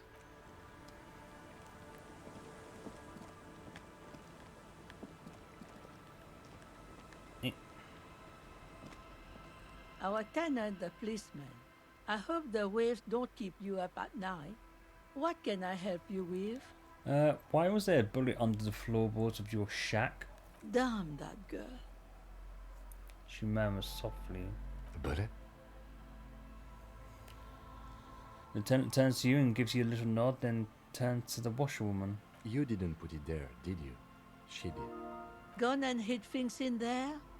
She's usually a good tenant, and not a stupid one either. You rented the room to her? Yes, I let my room to that Ruby girl. She speaks slowly, wringing out a rag after a long silence.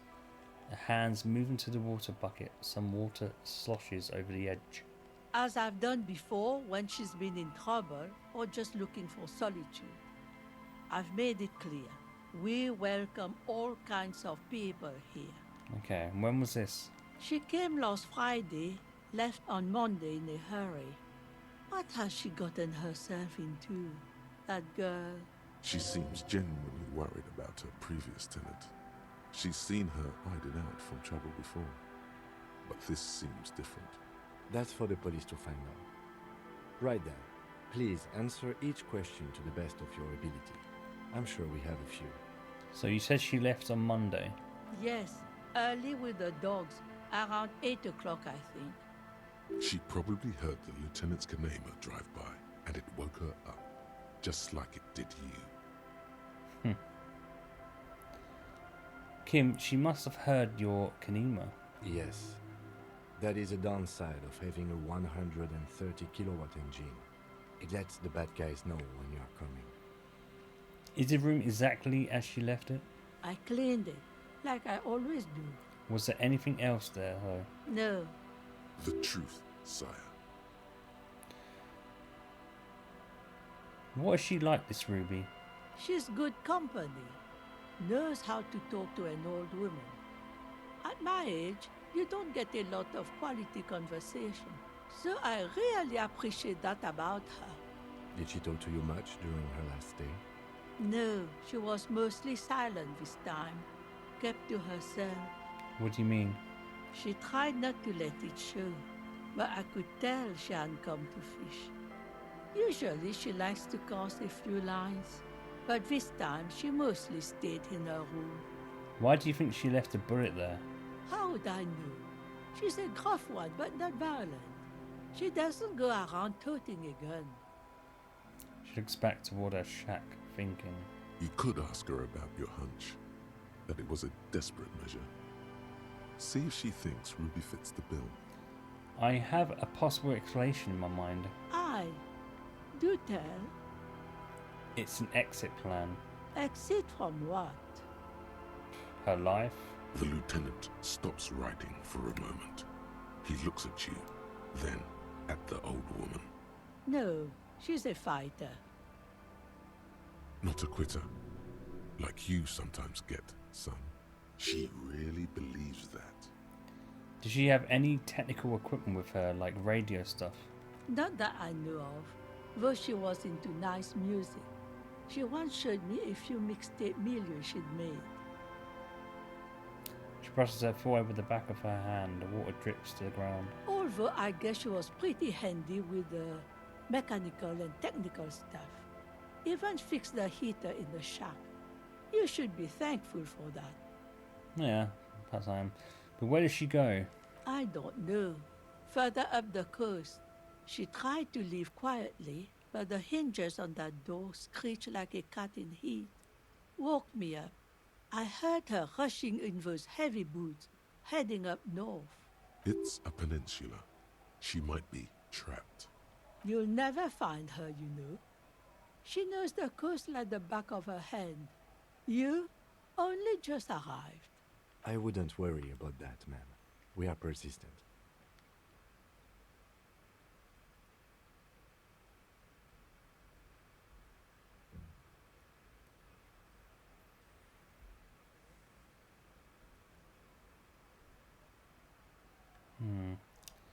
Man, I was hoping she'd be hiding in this village. Yes, it's going to be too much work for you to find her. Better for you to stay here, get a nice cozy fire going in the heater. Hey. She's determined to get us to stay here, not go and search for her. No, you can do it. You still have plenty of juice in you before you drop. Behind the cinder block houses, old pre-war ruins rise to the sky like dark palaces. The wind calls. I have a few more questions about Ruby. What more do you want to know about that poor girl? That's enough. Yes, let's hear those other questions. Yeah. One thing, officer. If you do find her, please go easy on her. She looks around. The air's getting colder. She really means it. It's an honest plea. She's a good girl. Whatever she's gotten herself mixed up in. Hmm.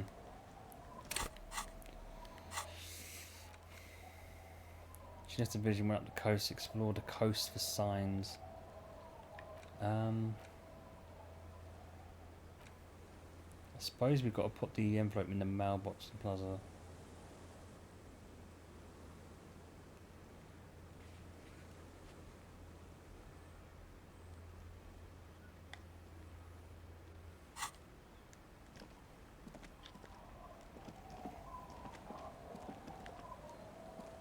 But if we were to go up north, I mean...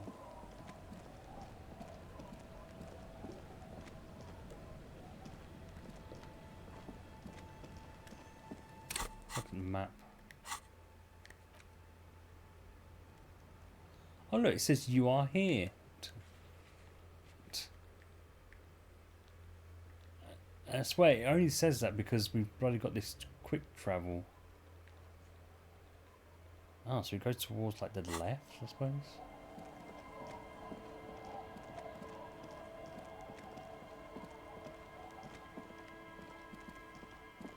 Up here.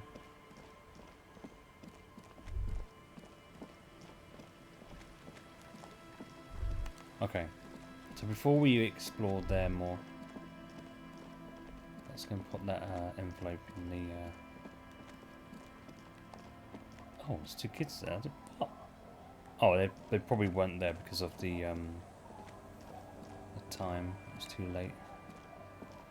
Past their bedtime. Ugh, it's bloody stairs. No, wait. Go from this way. What am I doing? Should quick travel.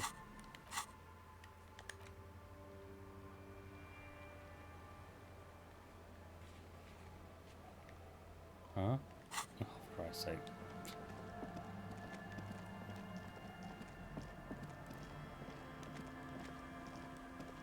No, what'd you go in there for?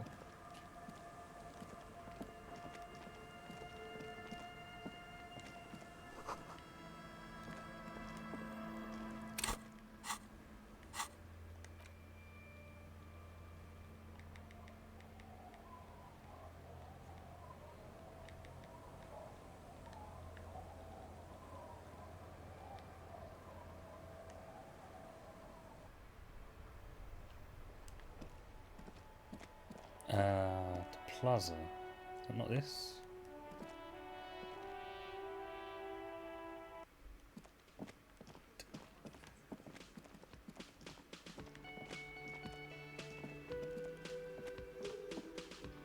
Let's see where we got to go. Probably just being really silly and it's just like, but whatever. Oh.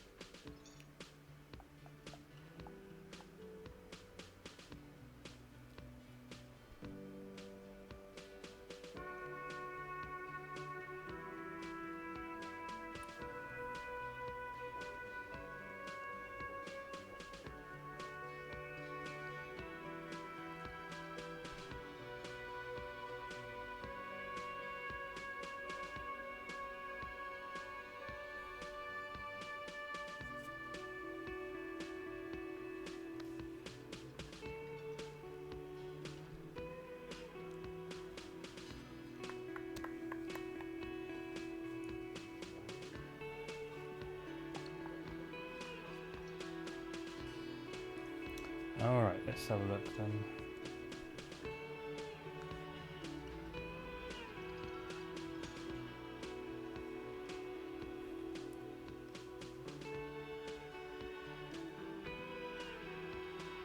When you finish, put the envelope in the mailbox in the plaza and let everyone know the job's done. The plaza?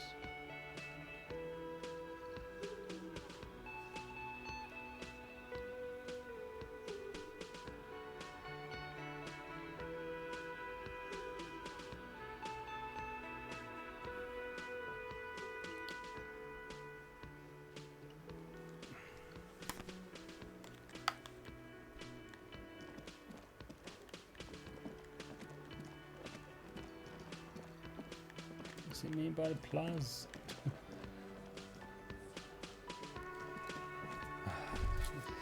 Video guide it.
Oh, when was this? 3 months ago.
So I'm still trying to search for it.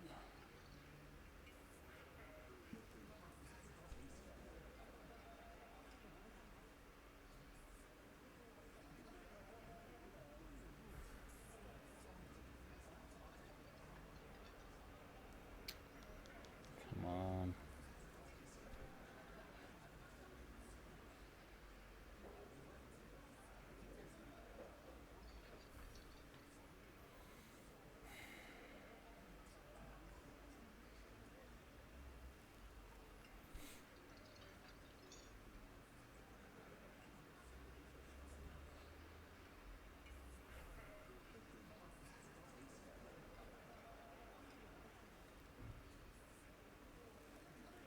I don't know if it's me, but I can hear the church in the background. Was that? That's really strange.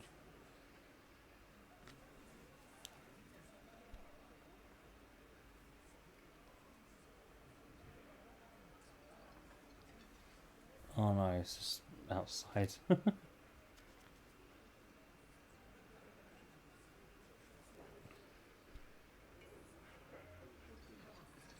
Oh my god.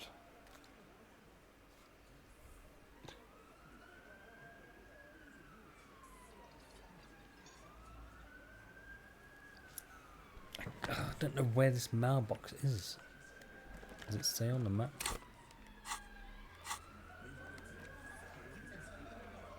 Plaza.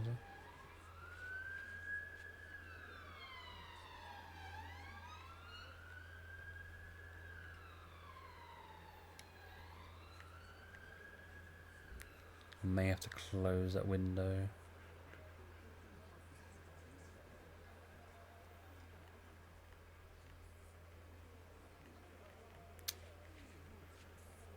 It's really annoying.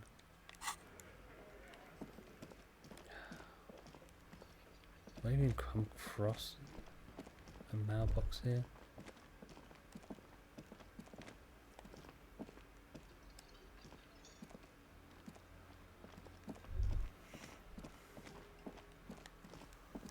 Let's Google search it.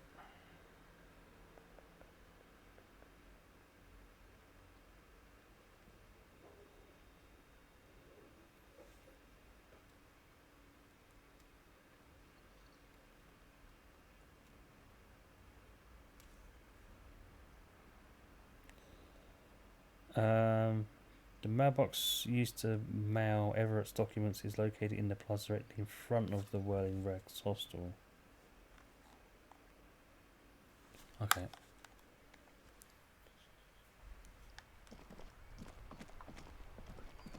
This thing? This Post Levantorie mail collection box has been heavily vandalized with graffito. A closer inspection reveals 2 bullet holes in the front. A faint sticker on the side reads, RCM Emergencies Desk number 8102, with a slogan, Mankind, be vigilant. Alright, let's save it. Quick save. I'll be back in a sec. I'm just gonna go to the toilet and shut this window. I'll be back in a minute.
Alright, I'm back. The only reason I had my window open is because like I was getting like very like a bit drowsy. I need to wake up. These dialogue options. This is the reason why I quick saved it, because I wanted to do all 3. The dented yellow mailbox greets you with its graffito, bullet holes, and an RCM sticker. How do you kick an envelope into a mailbox anyway? Fuck you, mail delivery box. Oh, he just kicks the actual mailbox. There is a hollow, saddened ring as you kick the Levantorie mail collection box. It sounds betrayed, in disbelief even. It sounds betrayed, really? Your toe has suffered damage. It hurts. Cool. You really showed that mail collection box. You think so? You think it was cool? I don't. Mail the letter and let's be done with this. He must see the box as the weaker of the two, and you as a bully. Something he doesn't stand for. Who even comes up with these like dialogue options? It's so random.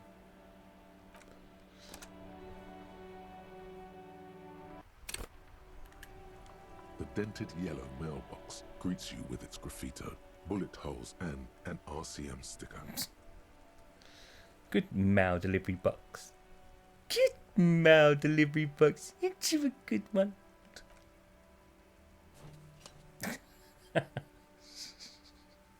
The The box seems happy. Ah, the mailbox seems happy. Do you want an envelope, boy? You want an envelope? Eat shit, pig. Fucked by the coon. And St. G with a crown have been scribbled on it. Jenny is a whore. And best set mailbox also. Well, we already knew about that about Jenny, so. I feel you, mail collection box. The mail collection box seems cathartic. Thankful even. So do you. You shudder. Then you swallow. Right, drop the white envelope into the mailbox. You drop the white envelope in the darkness. It lands with a soft thud on what sounds like a couple of letters. Oh no. About a week's worth of mail as collected in there. They'll empty this very soon. They better. Probably did the right thing. You can't trust that slug Everard. You know he's going to play you somehow. All right, let's go back to Everard. If we don't mention anything to him, he won't know before it's too late. You can still kick it. Oh my god. No, wait, what's this? Take down there and have a look.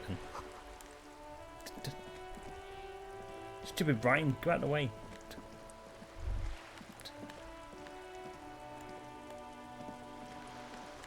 Ah. Never mind. We'll probably get it somehow.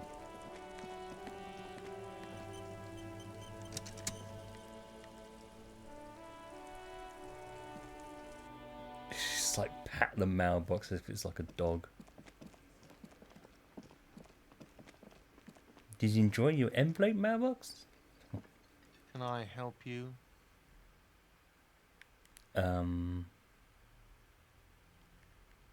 What? There's no dialogue option about that. No, sorry. Let me talk to him. Let me talk to him.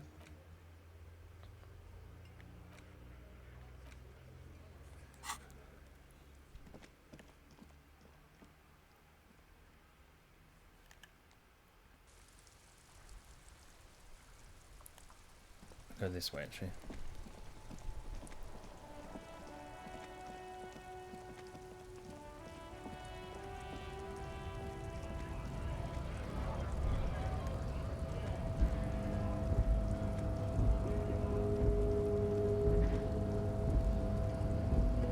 Oh, no, not this way. This way.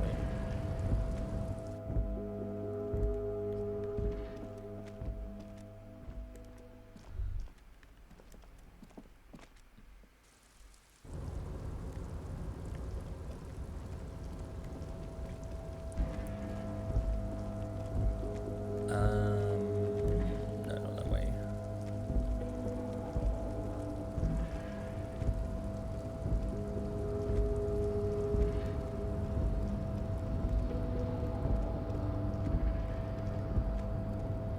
You're back before the cargo container.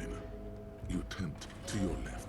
The lieutenant considers your actions with some puzzlement. Oh, not there. Up here.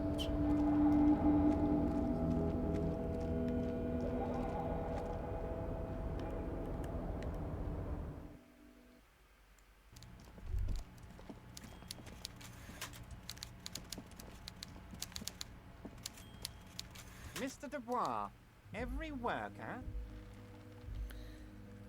Is a living god. Ha ha ha! Mr. Dubois, so be it. How can I help you today? I've told the union is involved in the local drug trade. Oh, I'm told the union is involved in the drug trade. What? Harry, how could you say that to me? You know I appreciate a joke as much as any jolly fat guy, but I can't take slander. Are you actually investigating this? The reaction appears to be sincere, but it's impossible to tell with this guy, honestly. I am. You've hurt me, Harry. Me, a friend. But you know what? He perks up. I trust you, like I trust all my friends. And I know you'll never talk to me about this again, because you don't want to wound me. So do what you want, and let's change the subject. Meh. Thank you for your understanding. We will continue to do what we must. You too, Lieutenant. You know, I like you, but you never were my favorite. I'm a Harry guy. I'm Team Harry. None taken. Did we have anything else to do here, Harry? Well, it's done. I mailed the signatures you asked me to mail. Oh, wait. I've just finished investigating the local drug trade. Ah, yes. Your side investigation. Thank you. You've got some spirit clearing up phony drug accusations alongside this murder. I'll talk to the mayor and see if I can get you the key to the city, Harry. Now let's talk real business. Not even a speck of anger in his voice. That's that then. Well, it's done. I mailed the signatures you asked me to mail. The Golden Boy returns once more. Wonderful. Simply wonderful, Harry. Of course. I already knew this. That's great. My friend, the mailman, confirms the letter is on its way. You've done a great thing today. You've given the children of Martinez a real future, Harry, and proven yourself a real kingsman who's not afraid to make the tough decisions. I know I can trust you now. You're in my inner circle. You too, Mr. Kitsuragi. We can talk about anything. The strike, the murder, your lost gun, nothing is off the table. Excellent. Well done, sire. By guile and deceit, you're in. The signatures I got, I know you plan to force them out with the construction noise. Harry, by now you should know I would never do anything tricky like that. However, if the construction noise and limited street access makes some people consider moving, well, let's just say there'll be freshly renovated buildings near the roundabout where those poor people can finally enjoy a significant uptick in quality of life. I'm talking real affordable workers' palaces. So the village is doomed. The lieutenant says grimly. You were there, you saw the place, a wasteland, there's nothing left. But mark my words, officers, we are going to reset it. As he slams his fist on the table, causing some of the coffee to spill. Reset. I have big plans for Martinez, and they do not include humans living in those pig sheds on the coast. That land will be used for municipal buildings and commerce. What do you mean? Harry, imagine a youth centre supermarket church complex, employing hundreds, no, thousands of people. The coast will be lit up with enterprise and life. All those ruins out there turned into low-income housing. Harry, enough is enough. We're taking this district back. The war was 50 years ago, for God's sake. It's time to move on. Youth supermarket church complex? Do you really expect me to believe that? Yes, I do. I got the centre, I got room for a retail complex, and in 4 years, I'll get the church too. The wheels are already turning, Harry.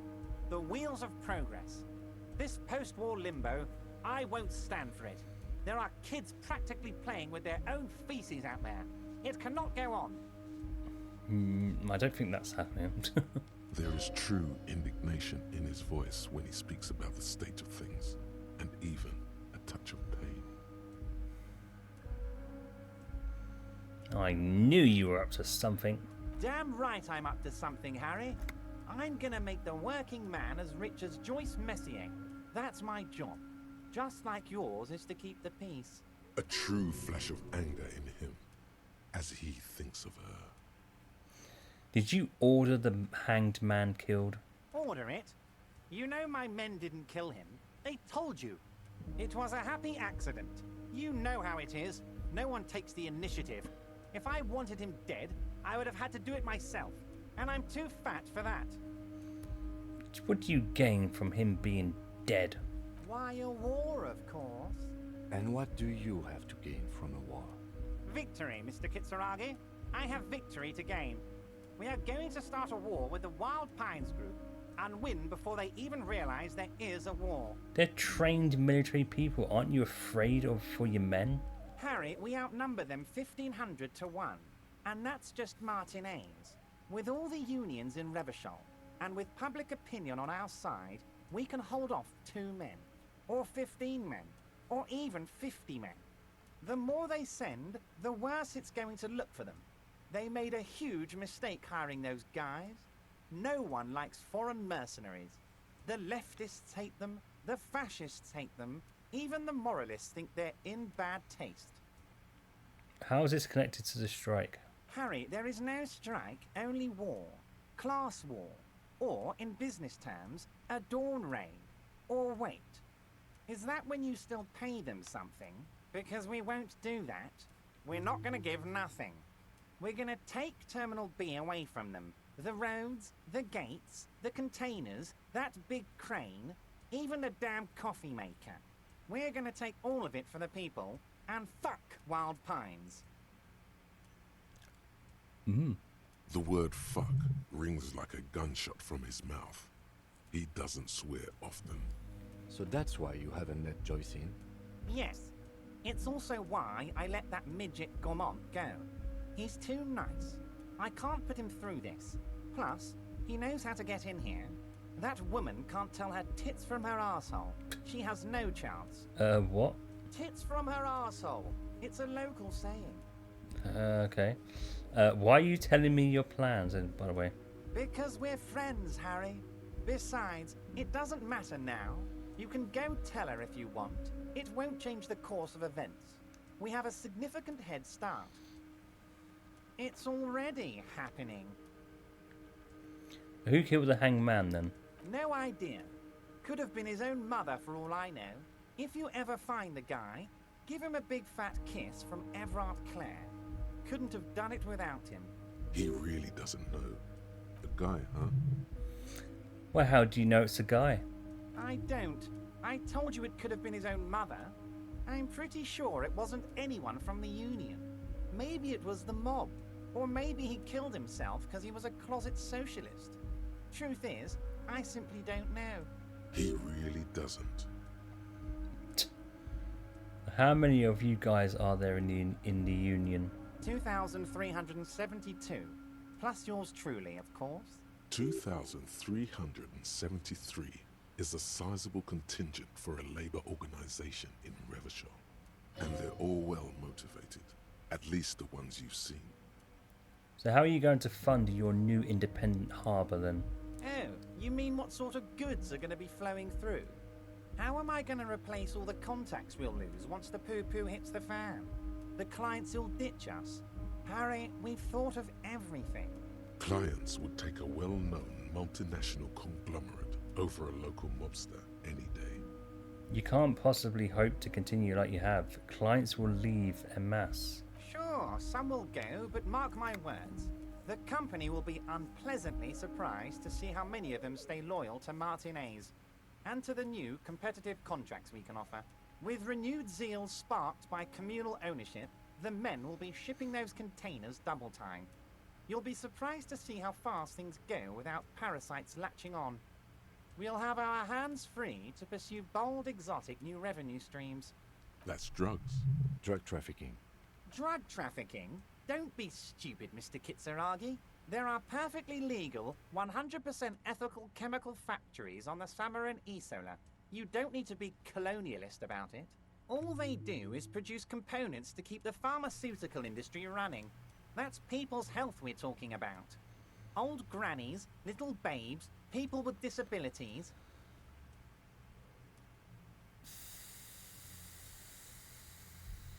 Well, that's just the top of the iceberg, isn't it? The company thinks transporting these chemicals in bulk looks bad, has bad optics, may be illegal in some countries. The Debarders Union, however, we're all about the large volume column. We're gonna transport the living daylights out of those materials, Harry. So your sick kid can get his benefit and your wacky uncle doesn't have to come off risperidone. And the kids on the street can get speed and pyrrolidone. I'm an old-fashioned guy, Mr. Kitsuragi. I sometimes grab a beer with the boys, but I have no idea about the things you just mentioned. He smiles. But if I were to supply ingredients for some sort of rainbow party, I would make sure the Union took a fantastic share. And I'd keep that stuff far away from Martinez. So, is Ruby helping you secure this fantastic share? Harry, if I was supplying raw materials to drug manufacturers, I would need an army of rubies. Understood. Drugs are a no-go for me. I'll report this. Yes, yes, of course. And while you're doing that, please go ahead and also tell the Wild Pines. I want to hear them squeal from the indignity. Anyway, let's not focus on the sensationalism of the drug trade. This hypothetical drug trade is all anyone ever seems to be interested in. It would only be a small part of the harbour's turnover, just like the harbour is, but a small part of Martinez. So there is a trade, or isn't there? Let's look at the big picture. Martinez as a whole. There are little girls out there with dreams of making music. Young mothers who want to start businesses. Models who want to walk catwalks and steel welders who want to weld steel. I'm going to unite them all into one economic body. We're going to incorporate this place to Kingdom Come. Everyone's going to be in on the wealth, and everyone's going to pull their weight. Let's keep focusing on the drug trade. He was almost admitting to it. Well, hold on, I don't want to look at the big picture. I want to look at the drug trade you almost admitted to.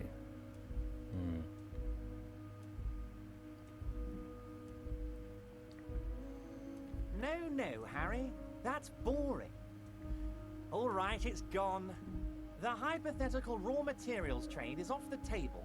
It's such a small and insignificant slice of revenue, I'm cutting it. Boys. Harry felt queasy about it. We're not doing it. Can we talk about my beautiful incorporated Martinez and its many-sided business ventures now? This bold new vision of incorporated socialism I'm offering? Well, I mean, if it has the word incorporate in it, then I like it. I'm a money guy. Yes, if you start thinking about it like that, the socialist municipal body sort of is like a corporation, isn't it? It uses corporate law. We're incorporated. I like to think we're using the best parts of all the ideologies here, Harry. Can I ask you about specific union members? We're way past specific union members now. This is the big time.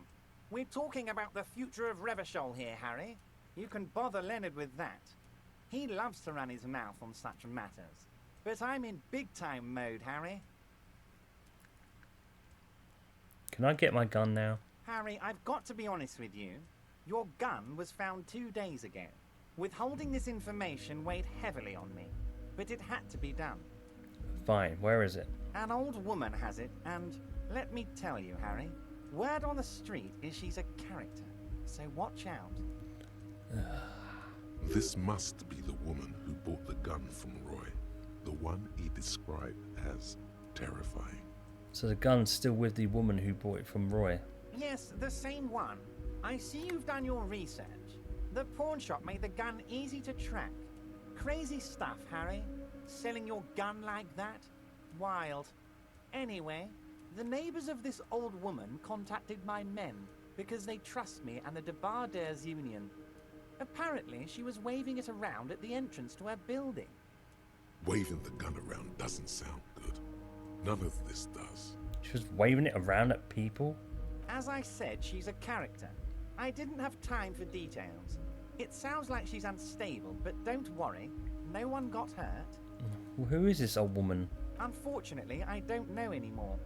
You're gonna have to go in blind, Harry. But she's an old lady.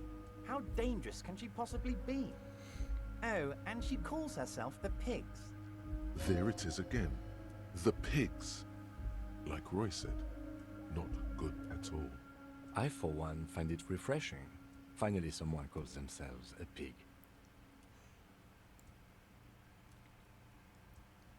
A smile flickers in the corner of his mouth. Can you set up a meeting for me? I already have. Tonight, starting 10 o'clock, near the old fish market on the coast. The one on the boardwalk, a little past the fishing village. Be careful, Harry. I would never set you up for anything dangerous, but you did ask for this. Now, back to the fun stuff. I'm assuming it could be that old lady we just talked about who rented the place out to Ruby, but we never know. She will be there from 2200 hours till 0200 hours. Okay, thank you. More fun stuff. Seems like we already have fun stuff to do. Yep, that's it for now. Great, Harry, great. I think we have truly built a bridge between Martinez and Jamrock today. We have united the RCM and the Debarders Union. Suddenly there's sadness in his tone. This has been so great. I'm sorry we don't have more fun things to do together, but if you ever feel like bouncing something off me, my door is always open. Got more questions about the harbour. I'm always happy to educate and entertain you, my friend. Oh. So, very nice, Harry. Is there anything else? I did it, Everett. I made it even shadier. What? The big man looks at you surprised. The brew, the shady brew. Oh, how could I forget your little side project? Well done, Harry. Well done. Don't even tell me what it was. But good job. I love it when workers take the initiative like this. So do I. That's one tasty brew. You should drink some right now, if you can. No. Everard, I'm going to leave you now because I know you're a busy man, but we might talk again later.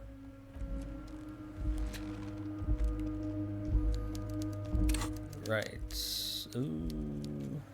More skill points. Nice.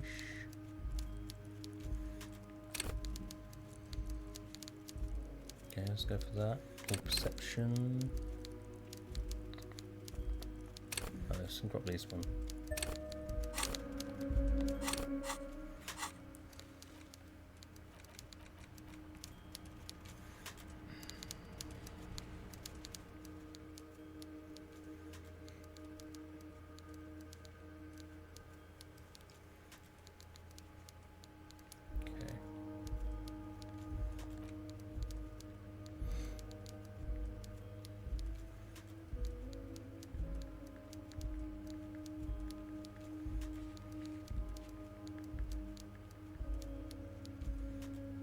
Yeah, because we had the washerwoman.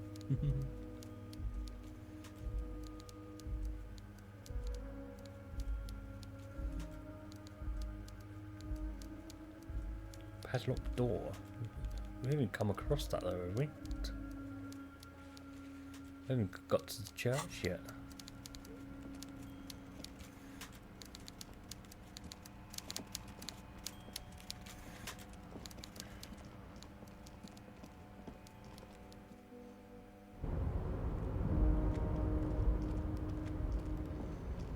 It's such a weird place to have an office and top of all this stuff.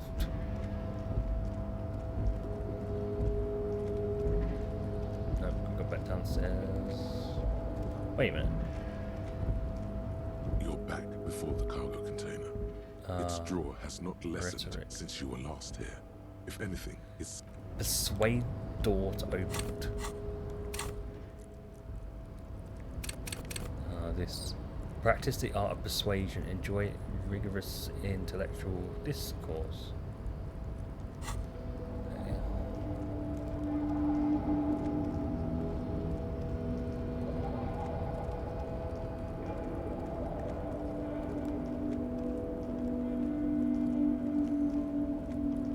It would have been nice if they could have like just a camera turn or something like that.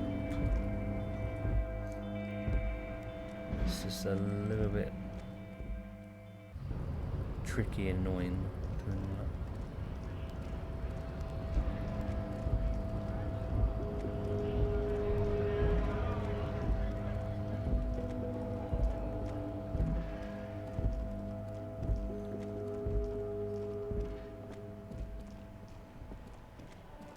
that. What's going on here? That's one brutal motor carriage. Says the young man with piss front written on his back. I don't know. If I were a real skull now, I'd jack it, paint it in palm tree livery, then bottom light it, neon style. His companion wears a simple yet elegant slogan, "Fuck the world." A snazzy shit-ripped skullmobile like this would make a fine trophy. We could, like, hang fucking shrunken heads from the side mirrors. Cops' heads. Scary tribal shit. Yeah, tribal shit. A cop carriage like this would have proper skull value. While I appreciate the interest you take in my brutal motor carriage, I have to stop you right there. The RCM takes threats directed at its property seriously. It's just theoretical work, Copper. No basis in reality. Man, if we were certified skulls right now... Who are you? I can tell you who we're not, cop.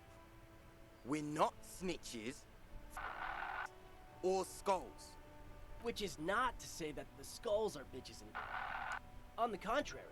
The part of this presentation you want to take home with you, cop man, is we're not part of the skulls yet. Who are the skulls? You don't know? What kind of cop are you? I'm so glad you asked. The question was rhetorical. The skulls are the most vicious gang of the Besmertne. The nastiest bunch of psychos ever. Jacking carriages and getting into high-speed chases. Possessing an infinite amount of fuck-all swagger, infamous for their non-verbal modus operandi. Non-verbal, huh? If a skull spots you, he will pull out his dagger and stab you without saying a word. The lieutenant's voice is as calm as usual, a testament to the violence and death he's witnessed through the sight of his firearm. They usually occupy the burnt-out quarter in Jamrock, or you can find them loitering around their brightly painted bottom-lighted vehicles. I can't wait to become a skull. Bottom lights are wretched aggressive. No, they really, really aren't. It's porno tuning. Say no to the porno.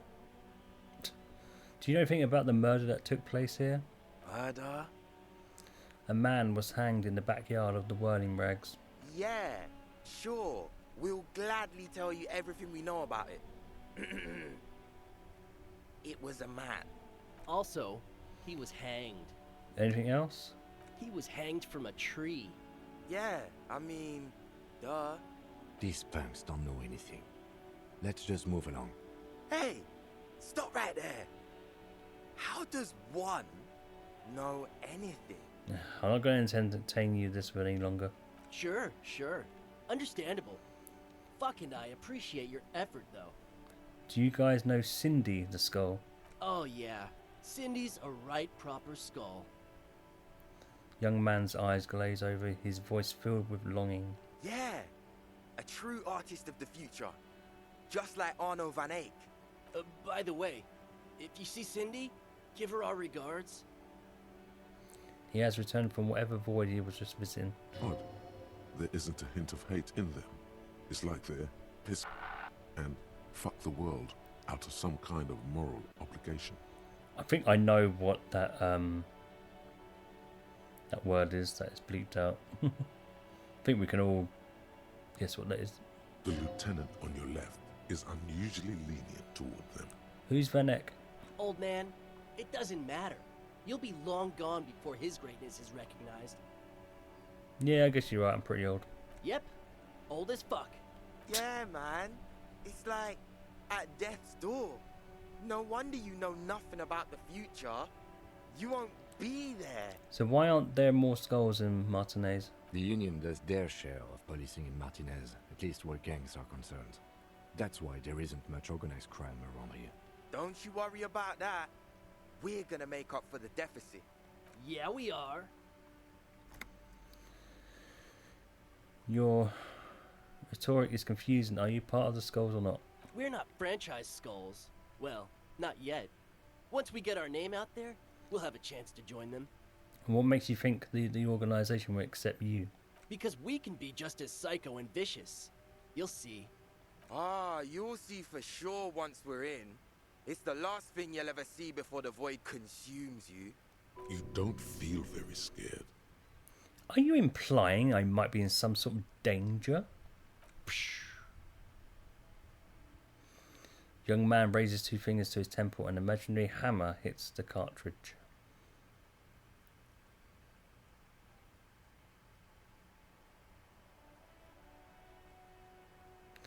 I just want to talk about music, and now there's a sudden conflict all of a sudden. It's too much.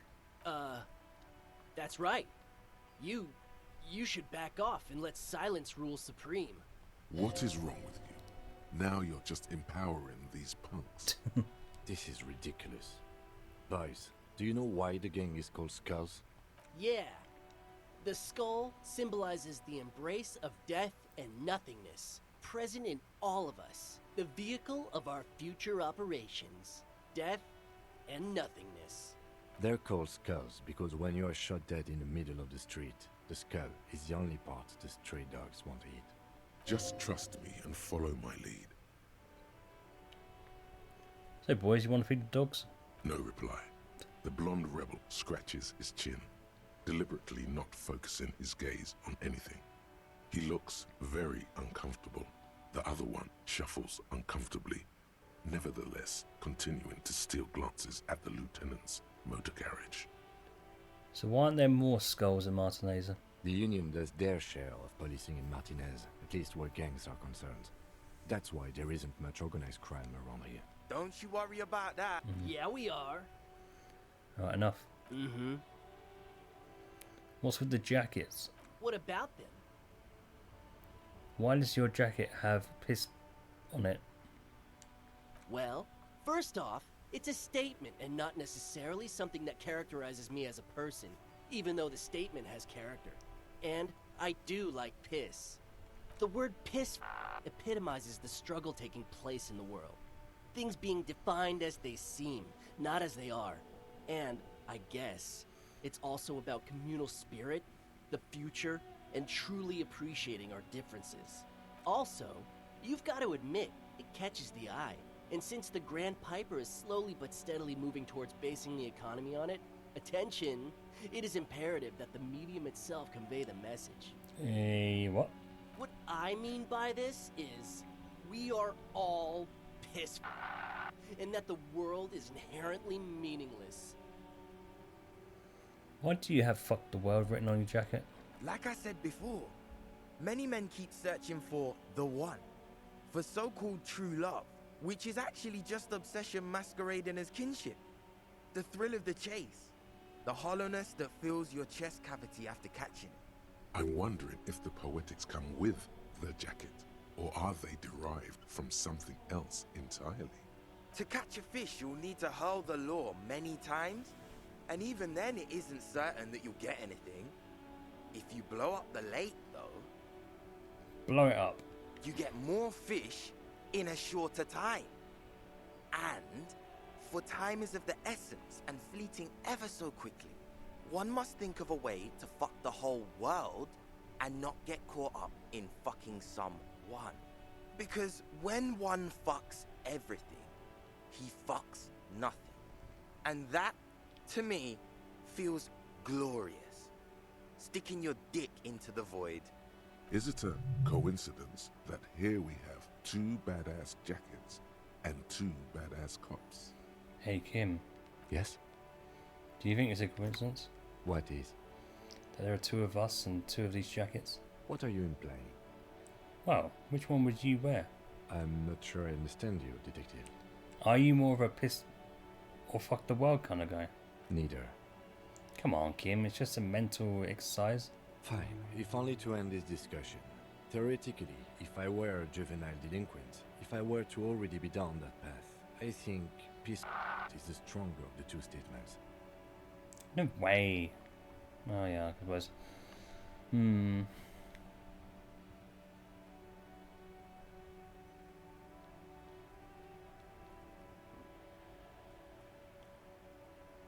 No way, if anything, I'm the piss in this scenario.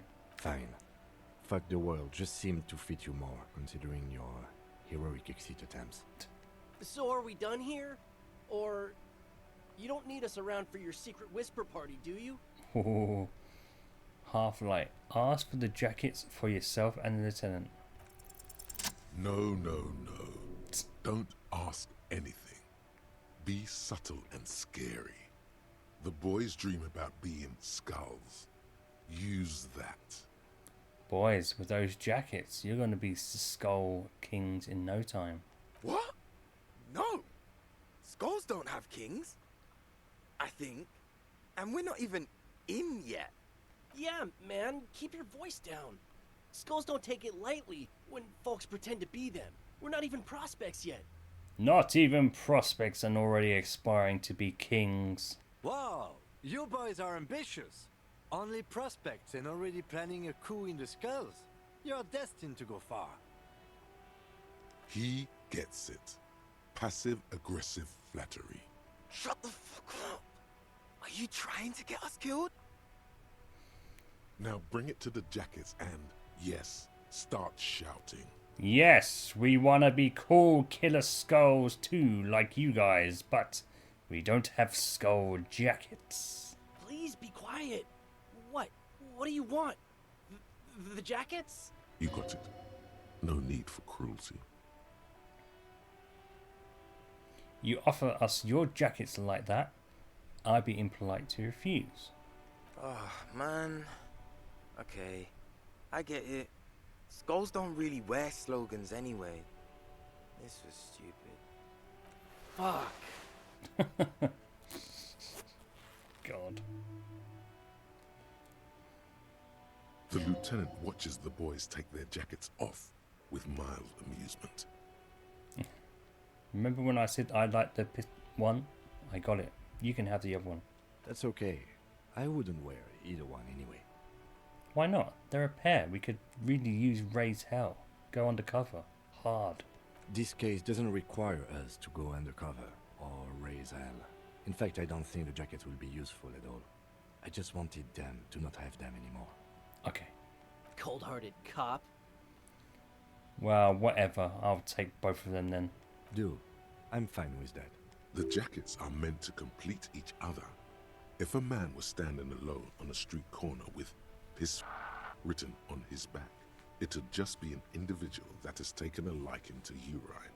And fuck the world all on its own is, frankly, generic. I don't know, Eric. It's cold out. A dark-haired young man just stands there defeated. The wind blows. Yeah, let's get out of here. The cops fucked us. Good. Wait, where are they going? No, it just disappeared. How dare they do that? Where did the fast travel send us to? Was it over here?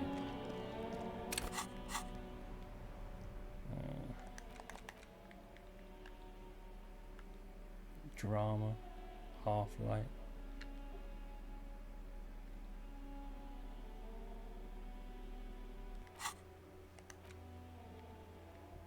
Hey, nice.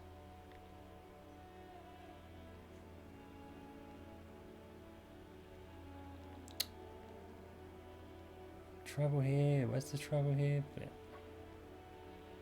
Are you serious?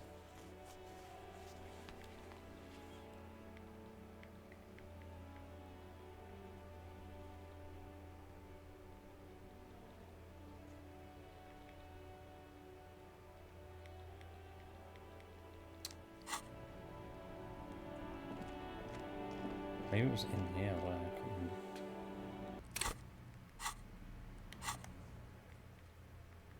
Nope. Maybe we can't fast travel out there, I don't know.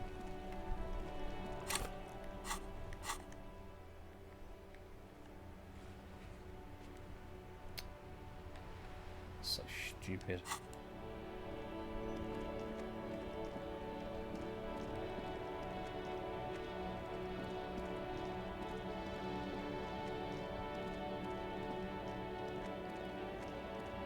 This music's much better than the other one.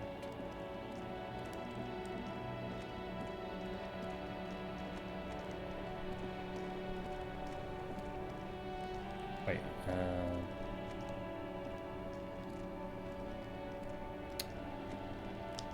oh, why are you stuck?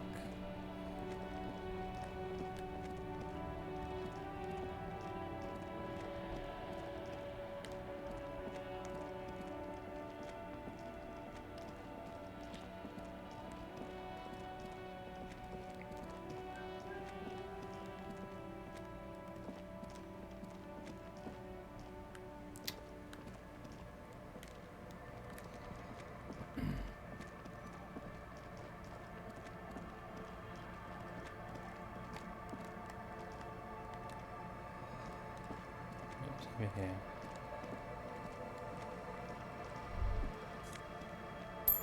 Nice.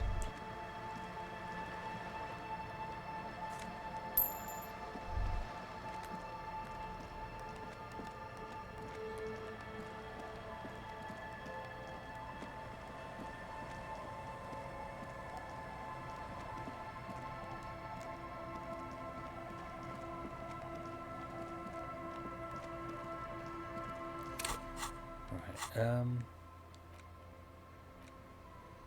from the pigs.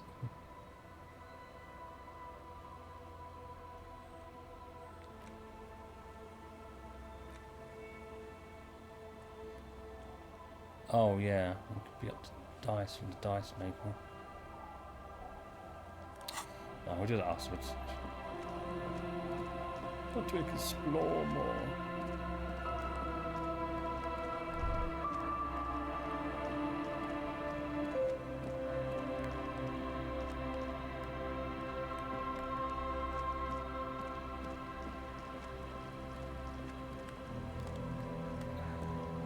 What way do you need to walk then?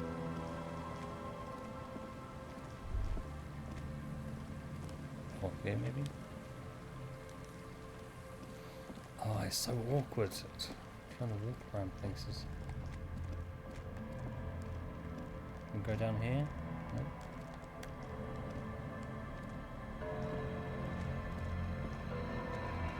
Right, I'm just going to allow this to walk by himself.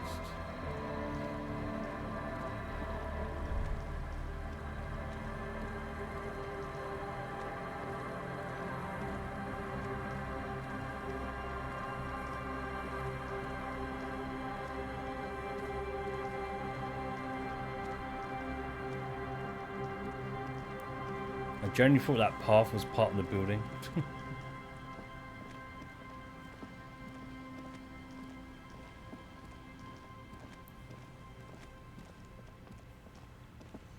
Right, okay, thank you. I can run just the way.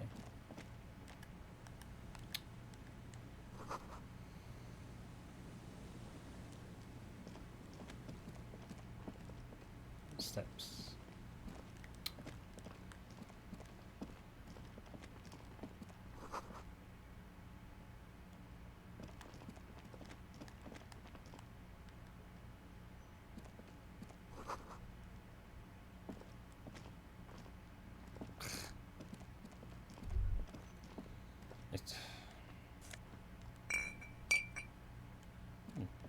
Cool.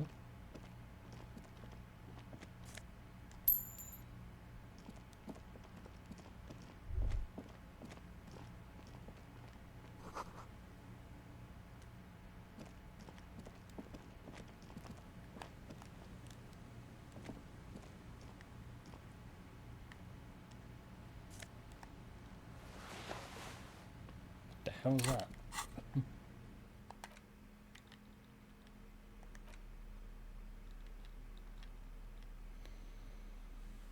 The small wireframe inside this futuristic looking foam Pipo hat has given it the aerodynamic shape of a swoop skier's helmet, but none of its protective qualities. Covers the wearer's ears and eyebrows to bring down the drag coefficient.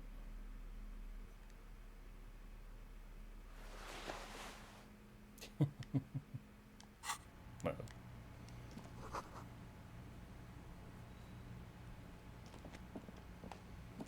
It could be a hiding place.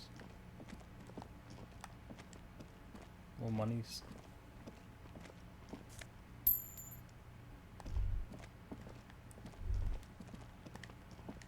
There's no way the perp is in here, officer. Look how scarred the boards are. All attempts to pry them off have failed. Can I try to get in though? Not this time. The opposition is insurmountable. But I like the spirit. Have some points. It's lonely and cold without points. Exactly. Kim, you think she's in there? The suspect? God, I hope not.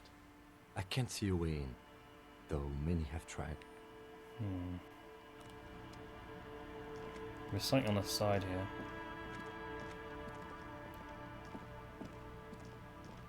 scattering of bullet holes is spread across the cracked wall, reaching from one corner to the other.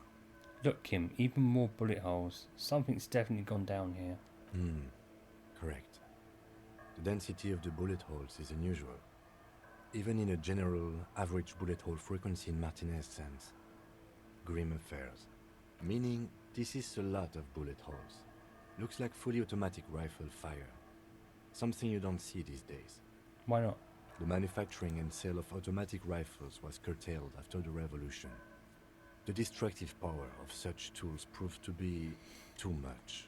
We do need to retain some humanity in this world. Right, because it's only 50%, I'm gonna quick save it. A scattering of bullet holes is spread across the unable to peep. The scattering of bullet holes. This is why. And have we tried these percentages in the past? It's worked eventually. Bullet holes is spread across the crack. A row of ghostly shades stand facing the wall. There are many of them, a dozen at least. Their heads lowered and eyes blindfolded. It's quiet. No sound. No movement. 10 meters away, other shades are lined up in an orderly manner. Automatic rifles primed. A gust of wind blows by. The coats of the firing squad flap slowly in the breeze. A single person stands on the side. The morning sun rises beyond the horizon, radiating the first light of the day. The order was carried out at dawn. A long time has passed since the moment of this fusillading. Rain and brine have since washed all the blood away. Not a trace remains. What is this? The abundance of bullet holes leads to two options. Either an inordinate amount of executions were performed here, or they did not use a conscience round, where only one soldier has the loaded rifle. Looks like this was a mass execution with everyone fully armed. Let's look at the people against the wall. A host of men, probably in everyday clothes, ragged from the conflict and covered in dust. They were not sitting, a common practice for executions in some nations, as demonstrated by the height level of the bullet holes. They stand, facing the wall. It's impossible to discern any details about their personality or background. Look at the line of soldiers there. 7 men in combat uniforms and dark coats, holding automatic rifles aimed at the people. Soldiers from some side, but from which one? Men of duty. Dark duty. Who were they? Murderers, twisted by orders. Young boys forced into killing. Let's look at the person standing on the side. The commandant, the one who gives the order. Machine gun fire crackling through the air. The lights of the muzzle flashes dancing on his face. Kim, who was who in this execution? I don't know. I don't know who died here, lined up beside that horrible wall. It could have been any of the parties involved in the revolution. Perhaps the ones executed here were the loyalist conservatives, killed by the communists at the start of the Civil War. Or it could have been the communists, put to death during the last stretch of the conflict by the coalition forces. It could even have been the employees of the failed R&D center down the coast, as their building was taken over by the revolutionaries. Or maybe... You mentioned coalition forces. Could it have been them against the wall? Yeah. It's very unlikely the coalition forces were the ones who died here. They were always the last ones against the wall. To be honest, if a coalition member was anyone in this situation, it was the commandant, the superior giving the orders. Okay, goodbye. A cold sea wind blows away the figures.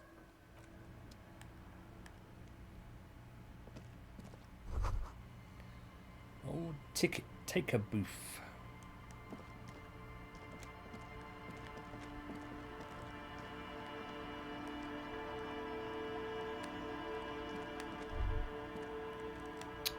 It's got like a random spot there with the X on it. Whatever.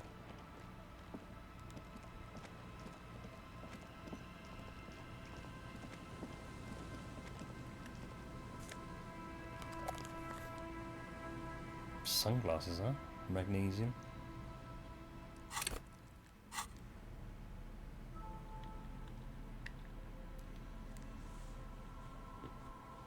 Is your own stardom too dazzling for your eyes? Can't bear to look at your own fabulous reflection in the mirror?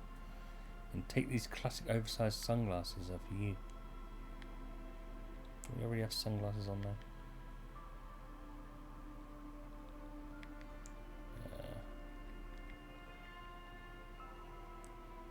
Brings out one logic, takes away authority.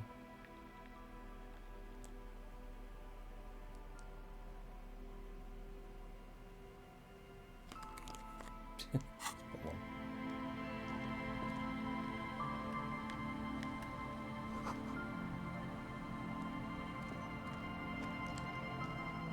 Oh.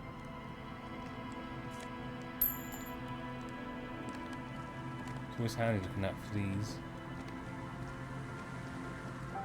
Wait, what about those kids? No, it's not what it's up to the kids, leave them to it. Maybe on the way back.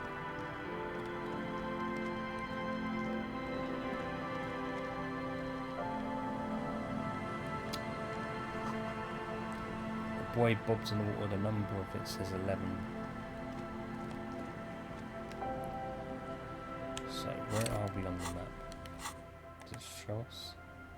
Nope. We're definitely like on far to the left there.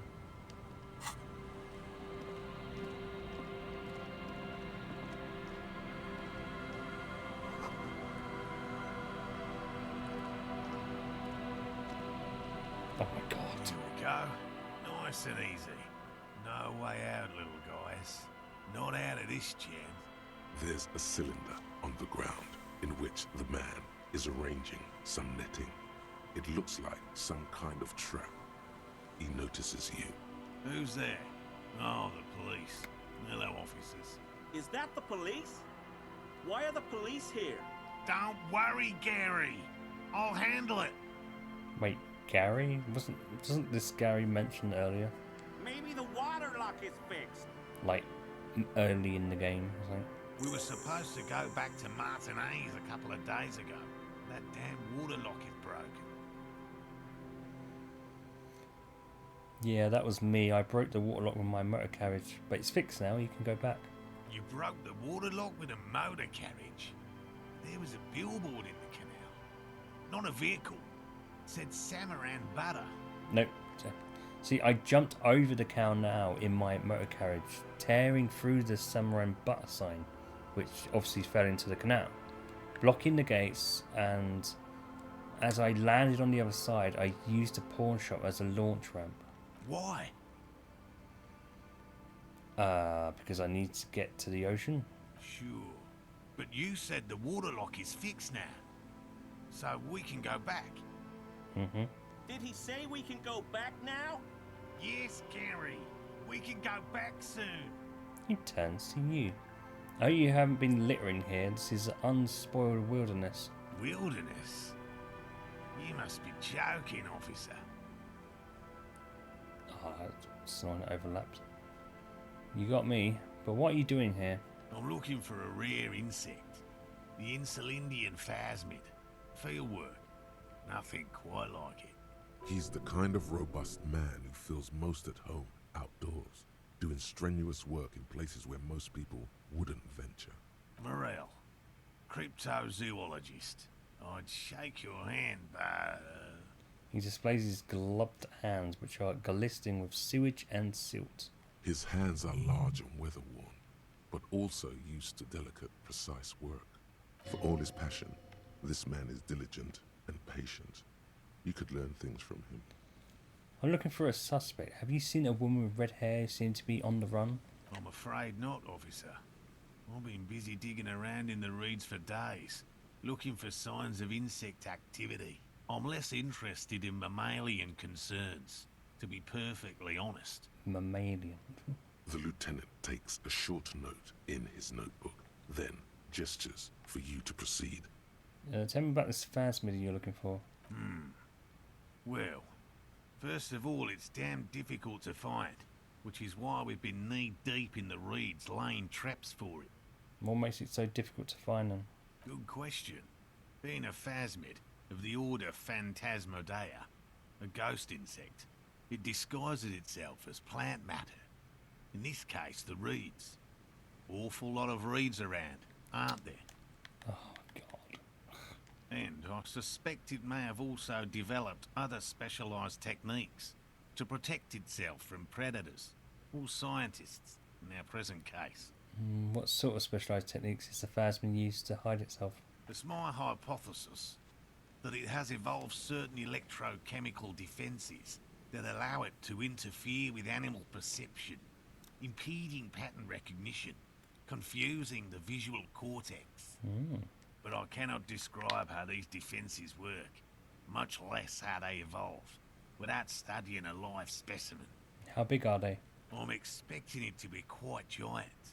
One known species of phasmid, called the Megaphasmodea zoensis, is about the size of a grown man's forearm. So,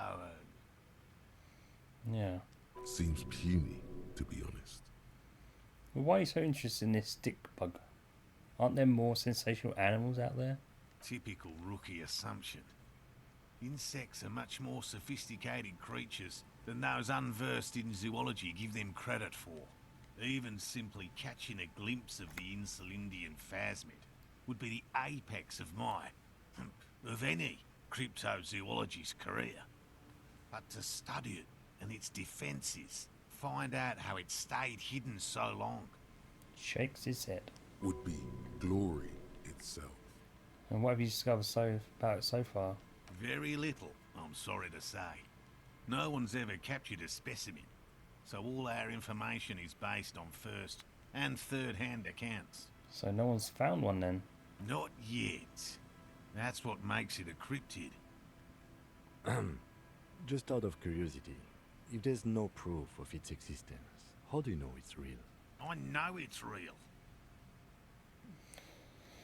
Cryptozoologist says, brusquely enough that he seems taken aback by it. By which I mean, I've heard enough first-hand accounts to believe quite firmly that the Insulindian phasmid is more than mere superstition. And what makes you think it's here? There was a credible sighting here recently. A pair of teenagers described a creature that matched the Insulindian phasmid to an uncanny degree, despite not knowing what it was themselves. It's the first credible sighting in several decades. Admittedly, it's an unusual location for this species, but with all the sewage runoff upstream, it probably doesn't matter much anymore. Maybe it's died out, gone extinct. I have to resist the thought. Such an extraordinary creature is doubtlessly highly resilient. After all, it's generally thought to be capable of parthenogenesis. Parthenogenesis? Yes. The females don't need males to reproduce. Makes it easier for a species to survive in adverse conditions. That's pretty clever. Yes. The Insulindian phasmid is a very clever insect. That's why it's so damn difficult to catch. But as a scientist, I'll try my best to remain dispassionate. And what about these traps then? Well, they may not look impressive, but Lena designed them quite cleverly, so I'm sure they'll do the trick. And Lena designed the traps? Yes. How do the traps work? Simple. Attracted by the locusts, the phasmid crawls down the funnel and, having eaten its fill, can't get back out. At least, that's the intention. The net isn't a perfect solution, but we didn't want to use anything that might damage the specimen's delicate exoskeleton. So what are you using as bait? Locusts. Nearly all known phasmids are herbivores, of course. But we've hypothesized that the Insulindian phasmid might occasionally prey on other insects.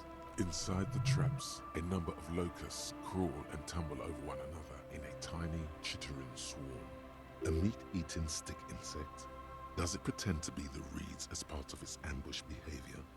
This seems unlikely. A carnivorous stick insect seems unlikely.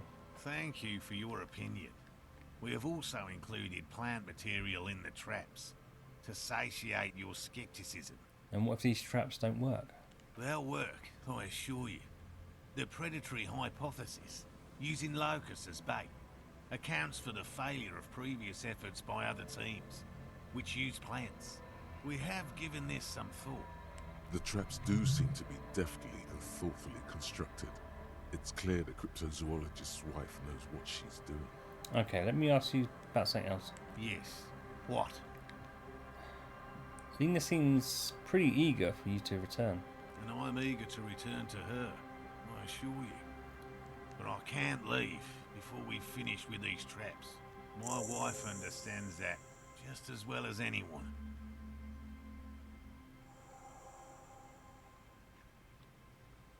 Come on, Morel.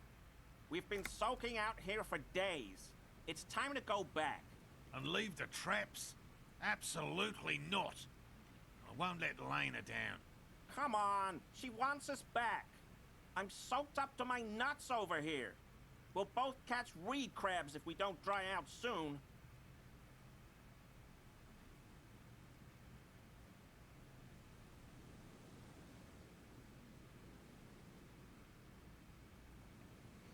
I didn't know the Phasma was so important to Lena. Of course it's important to her. She's seen it. A verified sighting, on record. One of only 4 this century, and it's hers. She sighted the Phasmid? Yes. That's how we first came to know one another, in fact. But that's her story to tell, not mine. Suffice to say, it's long been our dream to find proof of the Insulindian Phasmid together. I can't abandon course now. His spirit may be willing, but his body might be too old to endure the rigors of the coast. So maybe you can go back to the whirling, warm up, come back to check the traps later? No, no, no. The traps need to be monitored on a regular schedule. What would we do if the Phasmid were to starve while we were sipping tea at the hostel? He's dead set on this. Mm-hmm. I could go for some trap setting. Ooh.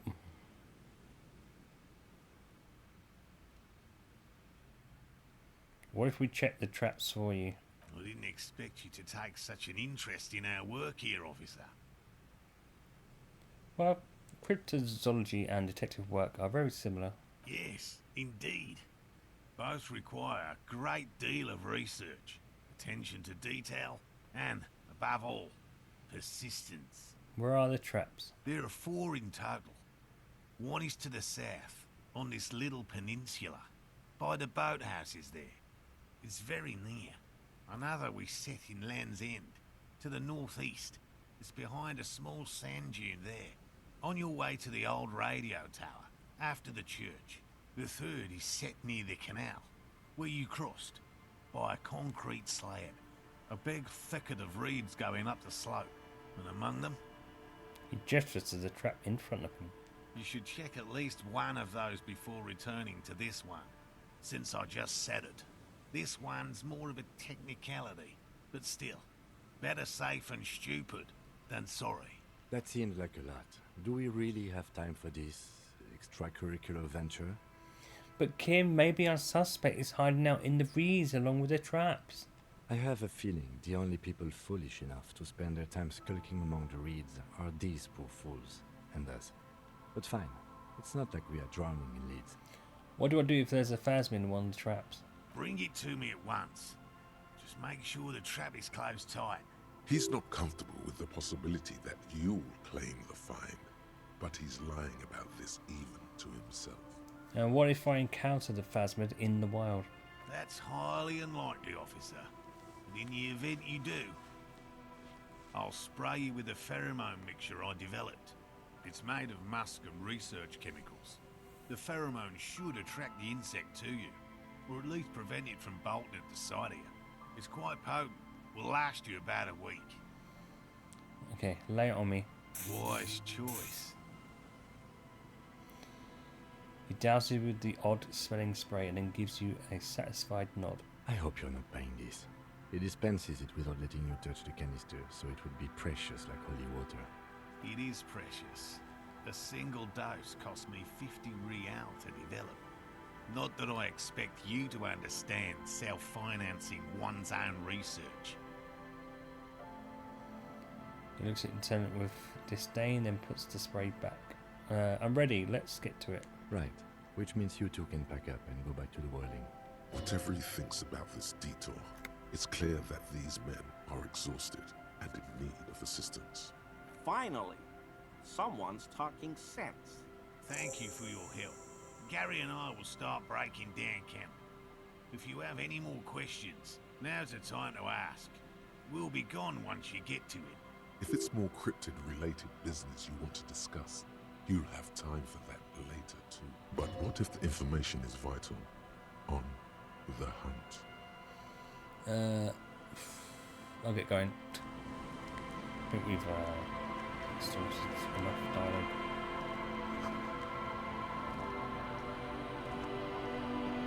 Hello, Yellow Man. Oh. I mean, officer. The lieutenant raises his eyebrows slightly and takes out his notebook. Yellow Man. Interesting. This is something to ask him about after a little probing first. I'm just waiting for my friend Morel to finish up with his insect traps so we can return to civilization. Not love of the great outdoors then. I like nature, just not this bloody coast.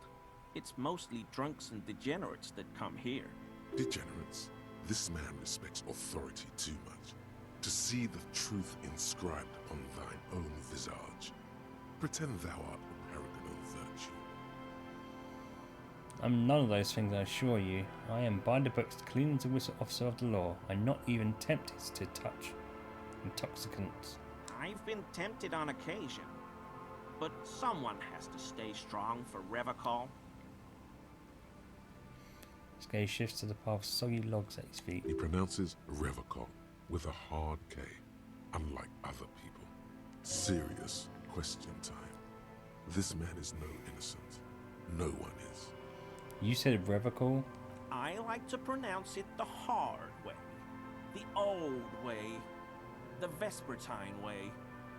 He winks at you, trying to relay some hidden message, inviting you to mispronounce it too, perhaps. It's odd. It's a secret rite, a very fringe nationalist handshake, probably. Do you know anything about the man hanging behind the whirling rags? Oh, so that's what the RCM in Martinez is about. Great. Great to hear someone's finally taking care of that. So you do know something about it? No. Nothing.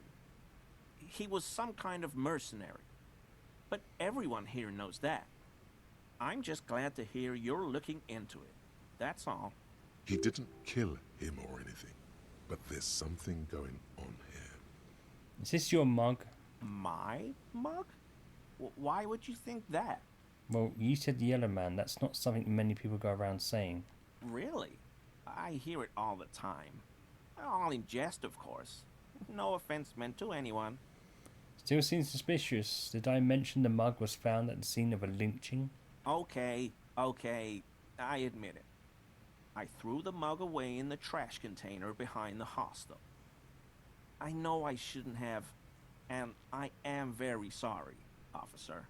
He pauses. You're not going to find me, are you?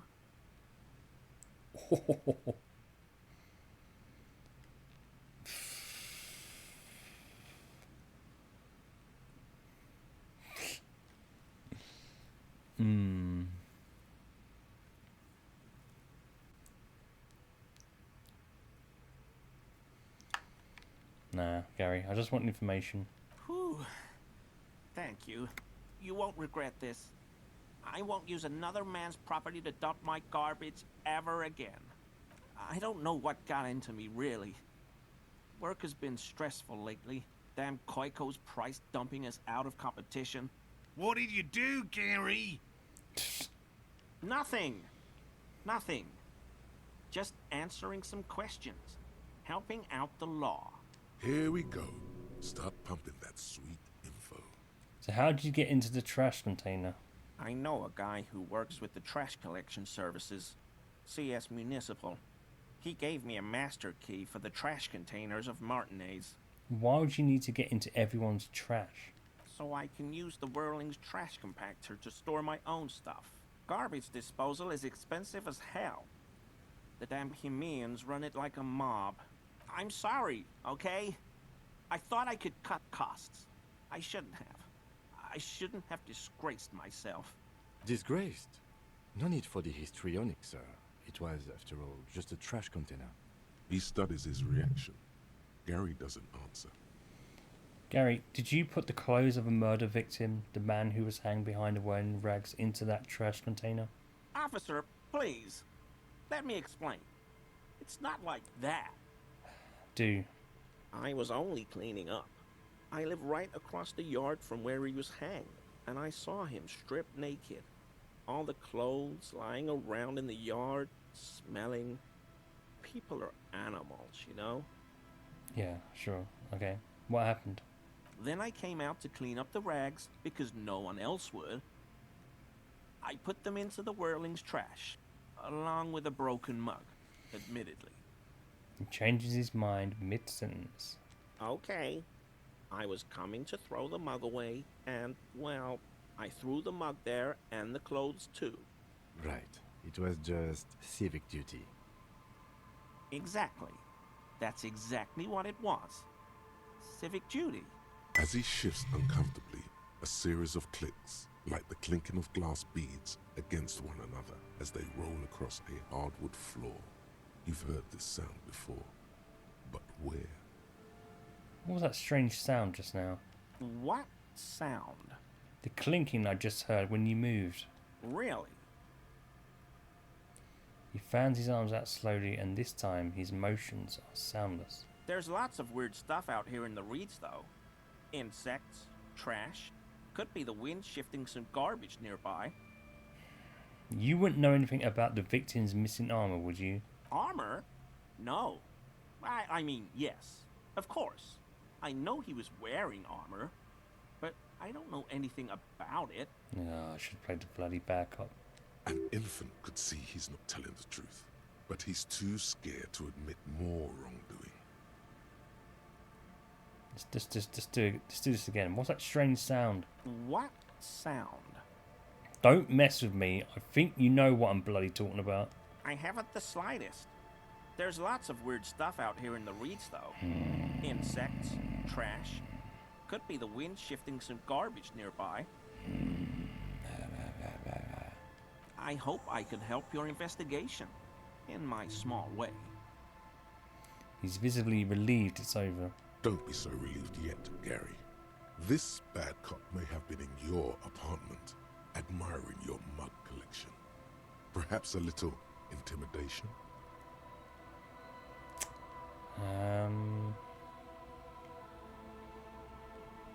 You were surprised to see my colleague, Lieutenant Kitsuragi? Not many Sealites here, or anywhere, other than Sale. I meant no offense, truly. Do you have a problem with Sealites? No, no problem at all. So you're a criminologist too? No. I help Morel with research sometimes, and I've learned some things along the way. But I don't usually go in for picnics like this on my own. What does he do then? This feels like a good opportunity to dominate him. What do you do then? Oh, this and that. Sounds intriguing. Sometimes. See, he's being evasive. Shake him up. Show him who's boss. That's not an answer. I just didn't want to bore you with unnecessary detail, officer. I work as a special courier. You know, urgent deliveries, overnight deliveries, deliveries to out-of-the-way locations. So you deliver things? What kind of things? Oh, I don't know the contents, officer. Part of my job is discretion. Fascinating. Let's talk about something else. Yes, officer? So Gary, you live nearby in Parton in Martinez? Sure do, officer. His eyes narrow slightly. He's wondering where this is going. Have you found your door open lately? In my home. Yes. When I was going to... How did you know? Mr. Everett Clare thought it's necessary to unlock your apartment. Mr. Clare unlocked my apartment? No, well, I did per his request. So you work for Everard Clare? Officer, please tell him we're good. No, tell him I'll make it up to him. What have I done? He'll send the muscle after me. The man looked around, whispering he makes sure no one hears you talk. Really? I don't even know what it's about. I just opened the door. Whatever it is, tell him I'm silent as the grave. I was probably talking too loud in the whirling the other night about some theories. I won't do it again. If there's anything I can do to assist you, or the Union, just ask, okay? I'll try to help if I can. This scared him proper. He's positively melting from fear. Has to prop himself up with a lot of anger to keep it together. The weather vane has turned. He cannot be unturned. He clearly liked his squirming. He may even have changed his mind about the whole door-opening operation. Ooh. Right, let's leave. Let's save it then. See if we can get it out of him. See how many tries this takes. Always a play. I mean, officers. Why is he shifting around like that? Analyze his composure. Is he? He's looking comfortable enough. Maybe it was just beads. No. Oh. Why did he auto-save? So weird. Always a... I mean, officers. That shirt looks very uncomfortable on him. Look at the buttons, barely keeping that thing together, as if something is ready to rip out from underneath. He's massive musculature. No, he's scrawny. Try again. Something worn underneath it? Yes, like a piece of ceramic armor, for example. One that makes a clicking sound when the plates meet each other, resembling pearls or marbles, stolen from the corpse in the yard near where he lives. I see you're a connoisseur of high-quality combat gear. I knew you'd figure it out, officer. I'm sorry I didn't tell you at once. He unbuttons the shirt. I was ashamed of what I did. And I didn't want you to know. You see gleaming white ceramic shine underneath. A thin layer of interlocking plates cover his gaunt torso. We're not detecting falsehood, sire. He's gearing up to admit the truth. This shame is surprisingly sincere. Gary, what's going on? Gary, what's going on? Later, Morale. I've got apologizing to do. No, you've got explaining to do. Well, firstly, give me that armor now. He sighs again, hangs his head, and unbuttons his shirt fully. A cuirass that matches the dead man's boots comes into view. Soon it is in your hands, smelling of his sweat, but so light to hold, like a bag of cotton. This is it. This will protect your mortal shell. Don it and live. So why did you really put those clothes in the trash? Everyone was picking those pieces off him, and I was watching them do it. And they'd scattered his clothes all over the yard. Everything was smelling. He looks at his feet. So I went there to take out the trash and started cleaning up. All those rags on the ground, him swinging up there, and I had a lapse of honor, sir. I thought, he's a foreigner. They all say he wasn't from here. Only the cuirass was left. So I stripped it off him. It was early in the morning. No one saw me. I took it with me. It was a mistake. Had I known it'd give you guys trouble, I wouldn't have... Fuck. We're detecting sincere contrition here, sire. He's not trying to flatter anyone. It's okay. It was a loose end, and you are tying it up now. I'm so fucking sorry I called you Yellow Man. CLI officers commanded the suzerain's navy. most of them sided with the king when... Why did you lie to me, Gary? Because I was weak. I should have told you the moment I saw you, but... The hell, Gary? You in trouble? I'll explain later. Do you know who killed the hanged man? I always thought it was the Union, but I sure as hell won't go around saying that anymore. You have my word. I don't know, and I won't be running my mouth on this subject anymore. This is all he knows. Okay. Are we done here, Gary? Yes, absolutely.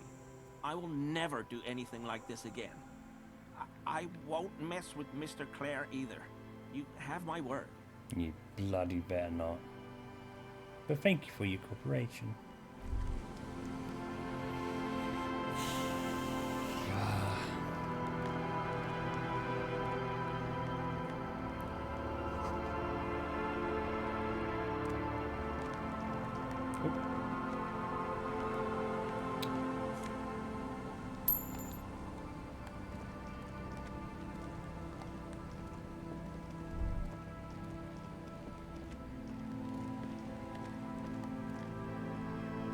Ugh.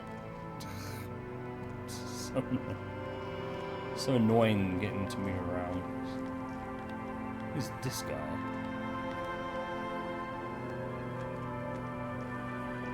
Oh, going up this way?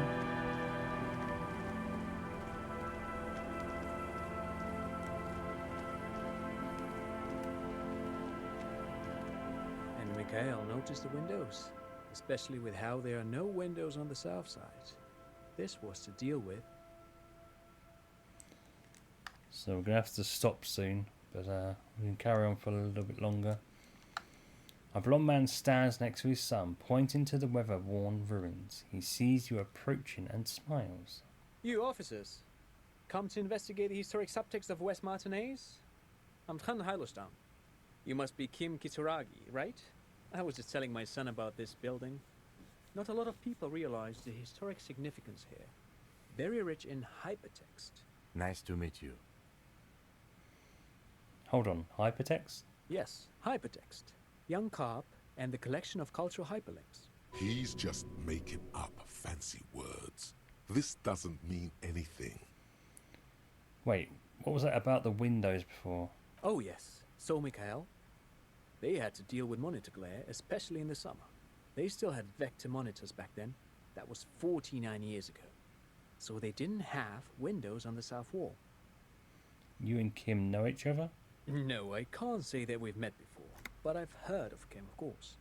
Mikhail, say hi to the officers. He rests his hand on the boy's shoulder. The child stays hidden from behind the helm of his father's coat, clutching to his worm-themed colouring book. Mikhail's a little tired today. We spent all night trying to run Orbis on his radio computer. Have you heard of it? It's a programming language used in Grad. Quite tricky, but he wanted to play this Grad-made adventure program.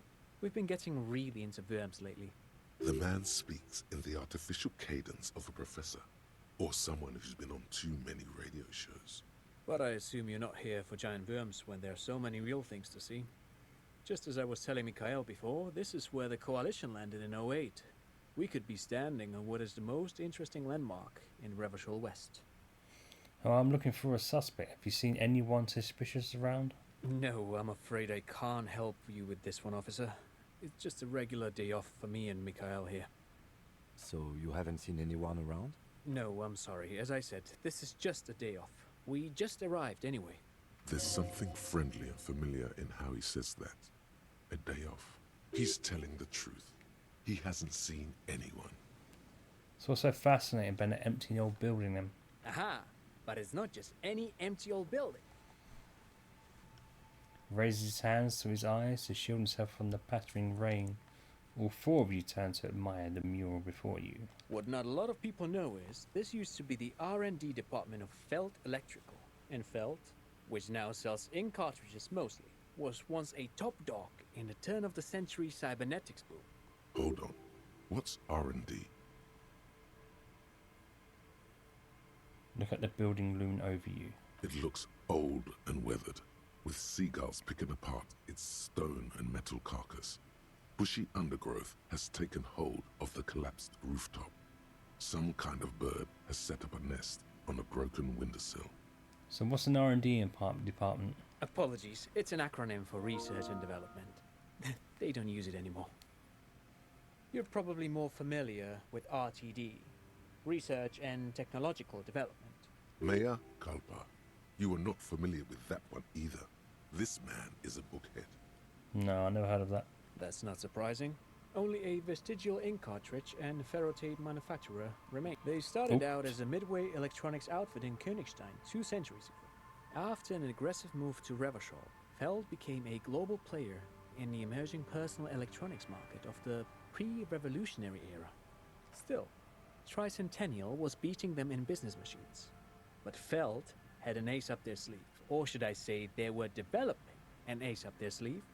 I'm mixing my metaphors here. What was that ace? It was here in Martinez, possibly in this very building, that they developed prototypes for a tape computer. A tape computer, you say? Mm-hmm. An elegant folding mechanism of rollers and ferrotape ribbons, portable enough to be a take-it-home solution. Revolutionizing business machines, possibly even bring them to the average consumer, which is a feat of engineering even today's giants, Rehm, ICN and ZAM, haven't achieved yet. Indeed. What? The revolution! The boy wiped his nose on his sleeve. Unfortunately, their moonshot project never made it to the market. Feld's move to Revachol backfired. The revolutionary government liquefied their assets and expropriated those very advanced prototypes, possibly from this very building, or one of the adjacent ruins. All of this was built by Feld, even a boardwalk.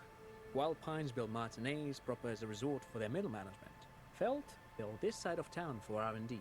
You're saying that Feld Electrical built this boardwalk? Yes, they even built a pleasure wheel, but that got destroyed in the war. A pleasure wheel?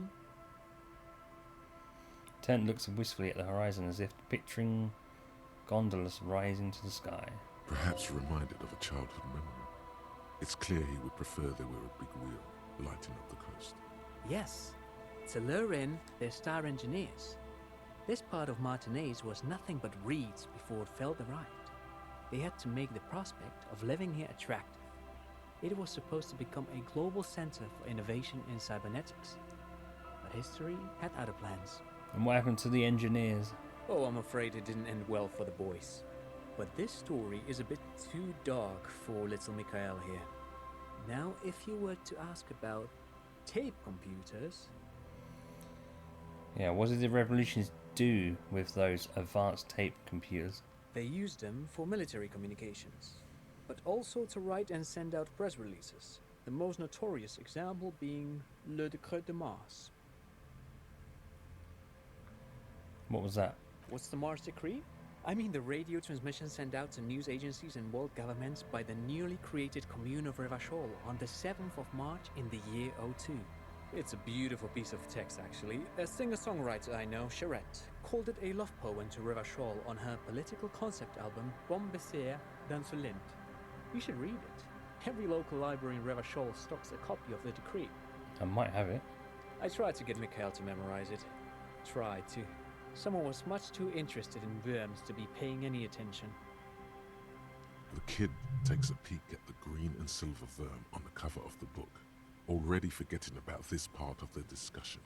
So how do those tape computers work? Did they work like radio computers? Actually, no one knows. No one even knows what a computer made entirely of tape would look like. But word has it, they were very elegant, exquisite, alien-looking turn-of-the-century hardware. 10 years ago, I did a little freelancing, I guess you could say. I was a special consultant for an exhibition at the Wompty Dumpty Dum Center in Vredefort, Oranje. It raised the same questions, and we had lengthy discussions with Paul Ockerman, who was head curator at the time. This was before the twins Keith and Guy Jews joined the team, trying to... Wait, did he just say Wompty Dumpty Dum Center? Mm-hmm. He did it. He said Wompty Dumpty Dum Center, like it's the most natural thing in the world. What the hell is a Wompty Dumpty Dum Center? And who the hell are Keith and Guy Juiced? This is all ninsy-pinsy garbage for sissy people. Okay, the Wompty Dumpty Dom Centre, Paul Ockerman, Keith and Guy Juice. What the hell are you talking about? The Wompty Dumpty Dom Centre for Contemporary Art. The exhibition itself drew on Lagerman's notion of memory, and so there were some parallels. That's why the head curator, Paul Ockerman, chose to... You're making this up. Kim, is he making this up? In fact, I'm not. The Wompty Dumpty Dom Centre is a place you can visit if you're ever in Vredefort and are ever in the market for an exhibition space / contemporary art research centre. But perhaps I should return to the tape computers. As I was saying, the device itself was very elegant, fragile even. One could write directly on the tape using a special chemical solution. The machine would then analyze the handwriting, perform operations, and project output onto a white screen. It was a beautiful, delicate thing. The RCM should get some of those. Even one would be very useful. Though I understand the socio-economic causes of the revolution, it pains me to imagine the revolutionaries setting fire to the precious device. But so they did. The Feld playback experiment vanished into the fires of '07. Why did they destroy it? Who knows? Maybe it was an accident, or maybe they didn't want the technology to end up in the wrong hands. Either way, they're all gone now. All 3 versions of the prototype. Nothing but debris and ashes remain inside that building. Okay, I want to ask something else. But of course, what else? You're like someone who has money. Do you have any money? I do have some money, yes, but that's not what's really important here. He's not gonna give you money. What are you doing? Clearly you were just profiling. I don't want your money. I just wanted to see whether my profiling skills were working. Of course, Detective. I wouldn't have assumed anything else. Matter of fact. He looks up again, a playful hint shining in his eyes. I don't know if you're familiar with this, but the Vespertine Department of Justice has published a rather interesting paper on the criminal profiling in former socialist states. Have you read it? If not, then you definitely should. If not for tips and tricks, then just for theoretical curiosity. Anyway, that's just a little something that sprang to mind. You were saying? Great, thank you for your interest in information. No, thanks to you for having me and little Michaela here to pick your brain. A very interesting conversation indeed. I didn't want to ask that other thing.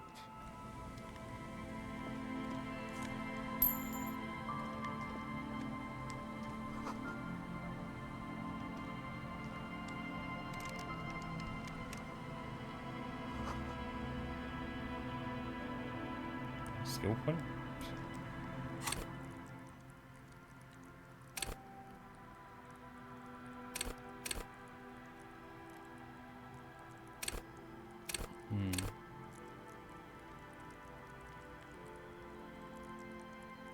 Let's do this one.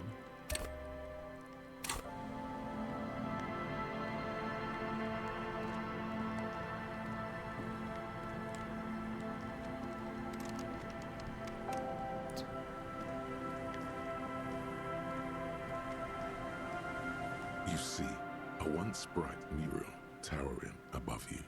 The signage has peeled off over the years, but you can still make out Feld Electrical R&D. A slogan used to intertwine with the loops a long time ago. Now, only a shadow of peeled letters remains. It says, tomorrow is just a whisper away. Okay.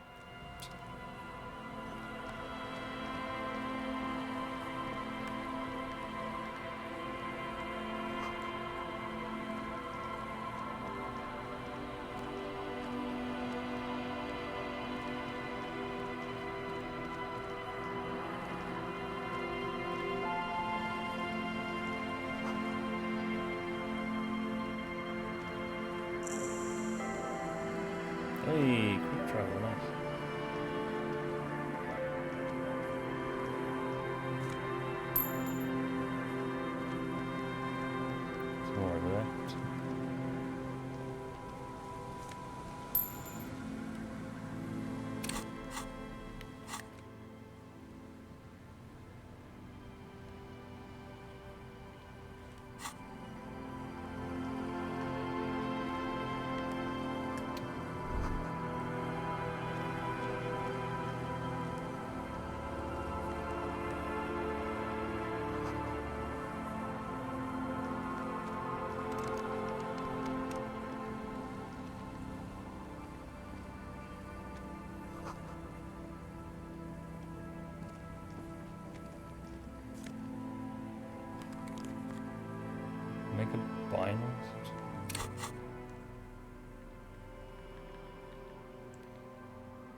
Discover your inner bino. Okay.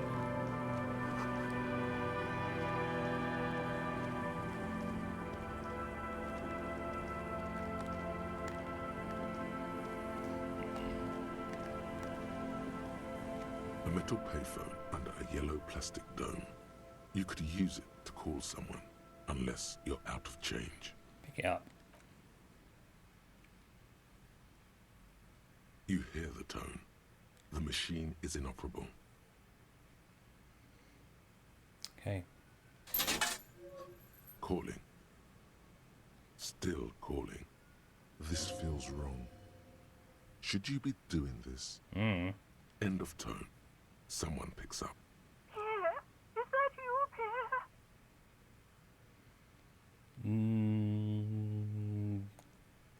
I might lie to see if I get some information. Yes, it's me, Pierre. So nice of you to find the time to call me. It gets so lonely. Even the animals have died. What kind of pets did you have? Are you sure you're Pierre? Your voice, it's different. There. Chrysanthemum.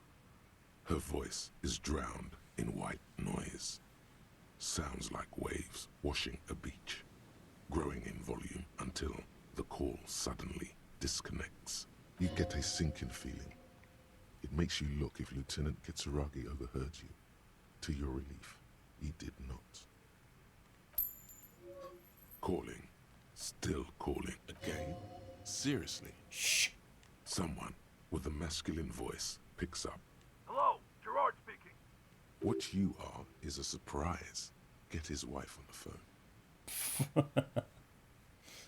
Hey Gerard, get your wife for me, will you? Who is this? Doesn't matter, just put her on. I don't like waiting. Who the fuck do you think you are talking to me like that? I'm the guy who's fucking your wife, Gerard. Now put her on before I lose my patience. Just tell me what's going on here. Bien, come here. The sounds are muffled. You can make out two people, a man and a woman called Bien. They're talking to each other in agitated voices. There's a shuffle of feet. Children, maybe. Amid the howling in the wire, you make out a woman's voice with a thick Samaran accent. Gerard, this is a joke. Someone is making a joke. More shouting. You're pretty sure you hear a man saying fuck several times. Then the crackle in the phone line gets violently louder, like the surf breaking. You hear a faint thud. You could swear you're hearing furniture falling over. I'm not going to stop. I'm going to keep your fucking wife, Gerard. What the hell are you doing? Well, I'm just having a bit of fun. What's the big deal? Big deal? It's not a muscle moves in the tense space. Let's just go. I've had enough of this phone booth. How about no? You pick up the handset. There's a tone. The lieutenant shrugs apathetically, then walks a little distance away to concentrate on his notes. Looks like he'd rather not get into it again. I don't think he actually walked away. Calling.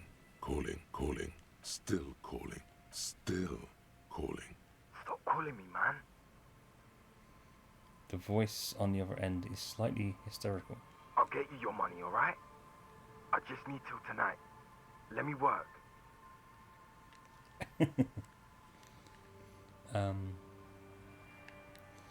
Yes, but there's been a slight change of plans. I want this delivered to the Whirling Brags in Martinez. Tethys.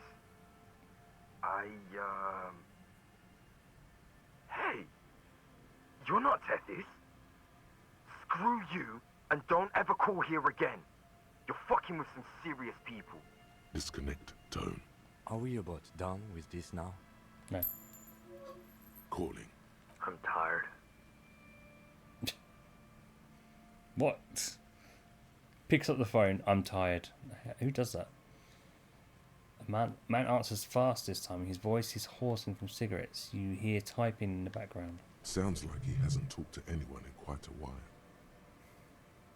Is there anything I can do to help you? I'm with the police. There is nothing. The man disappears with a sigh. You do not hear the customary disconnect tone, just silence in the handset. The machine is still waiting for you to dial a number. Seems like it did not have time to swallow the coin. This sometimes happens. Lucky you. The call went too fast for the payphone to register. You can still make a new one without paying. Dial a random number with your eyes closed. You close your eyes and put your index finger on the rotary dial. Then pull down on the number. Then move one up. And repeat the motion. Twice. Strange. This is not how you started before. Wait, what did I just do? You dialed 001. This is not the area code of Revachol. It is another destination on another Isola. Some far-off nation-state. Keep dialing. 414447. The rotary dial feels cold from the sea air. 1117361. Your fingers keep moving like a spider. Every time the ring rotates back with a little ring of metal, like a bell tolling. There's more? Yes. 451-67451. You are going deeper now, into some unknown place, far away from this island of matter and its telecommunication networks. Okay, finish it. 451. You have dialed God knows how many numbers. The headset has been waiting silently to relay a signal. Surely nothing can come of this, you think. But it does. A connection. An ultra-long distance call. Your air fills with a crackle. The wash of a strange ocean full of white noise. A little bird starts ringing in there. Not like the local calling tone before. No, a small ring in a cage of distortion. Far away. A distant network of phones. Calling in the night. The saddest sound in the world. Both pitiful and terrifying. You feel your pulse rising with each ring. Calling still. The handset starts slipping from your sweaty palm. Your breathing is heavy. Kim? The lieutenant is too far away to hear your yelp. The sea wind blows. Let it cool more. Calling still. Then the ocean breaks. Out of the depths, a woman's voice emerges. Small. The dearest thing you've ever heard. Hello? She sounds sleepy.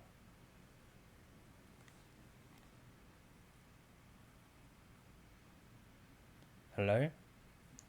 Who is this? Dora. Who is this? The connection is bad. In the distorted distance, you hear someone turning next to her. Bed springs rattle. Don't react. Whatever you do, don't react to that last thing. Okay, don't react. It doesn't matter if you react or not. You still think you hear a man's voice in the background. It's covered in pain and white noise. I am a revolutionary servant of humanity. I will free mankind and abolish the classes. I will raise the dead. You're not a revolutionary, Harry. You're drunk. She knows him. You only have 2, maybe 3 things left to say before the change runs out. Harry, how do you know my name? Because it's me. Look, I don't understand what you're saying or why you're calling me. You seem drunk. I'm not drunk. Oh, God. Are you there? Do you know what time it is? It's so late here.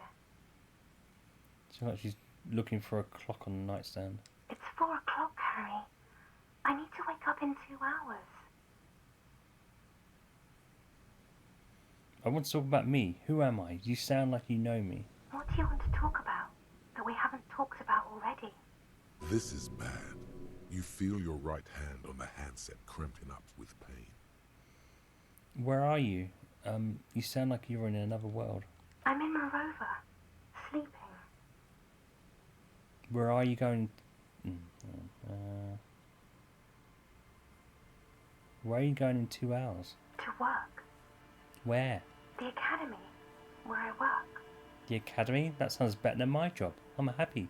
No response, only a sigh. The connection crackles like burning paper. What are you doing to yourself right now? I don't know. I don't understand what's happening.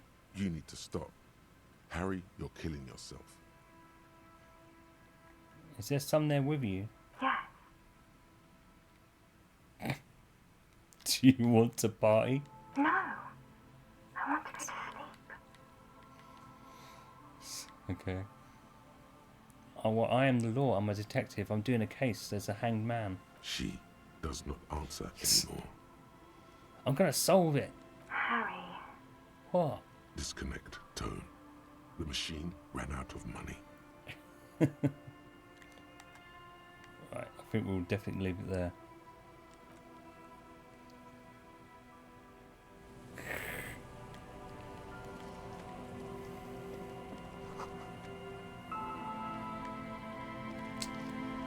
Right, I think that'll do it for now. And it auto save for me, so I'll have to save it now.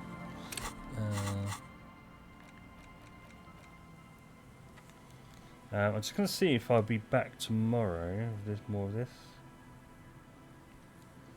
Check my rotor.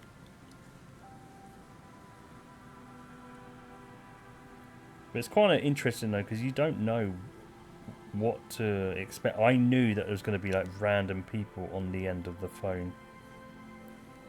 And so I thought, I wonder who could answer. You just never know what can happen.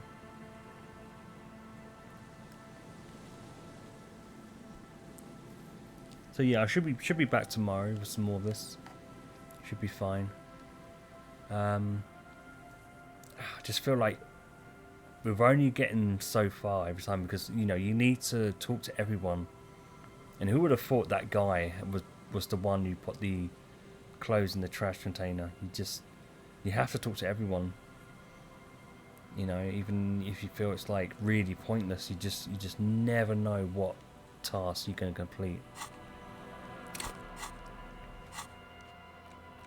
So yeah, the tasks are running just a little bit thin now. Just a little bit.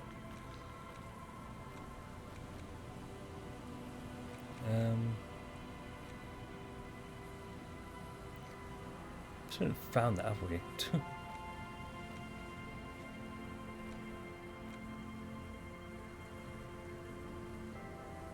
What we did already do that one.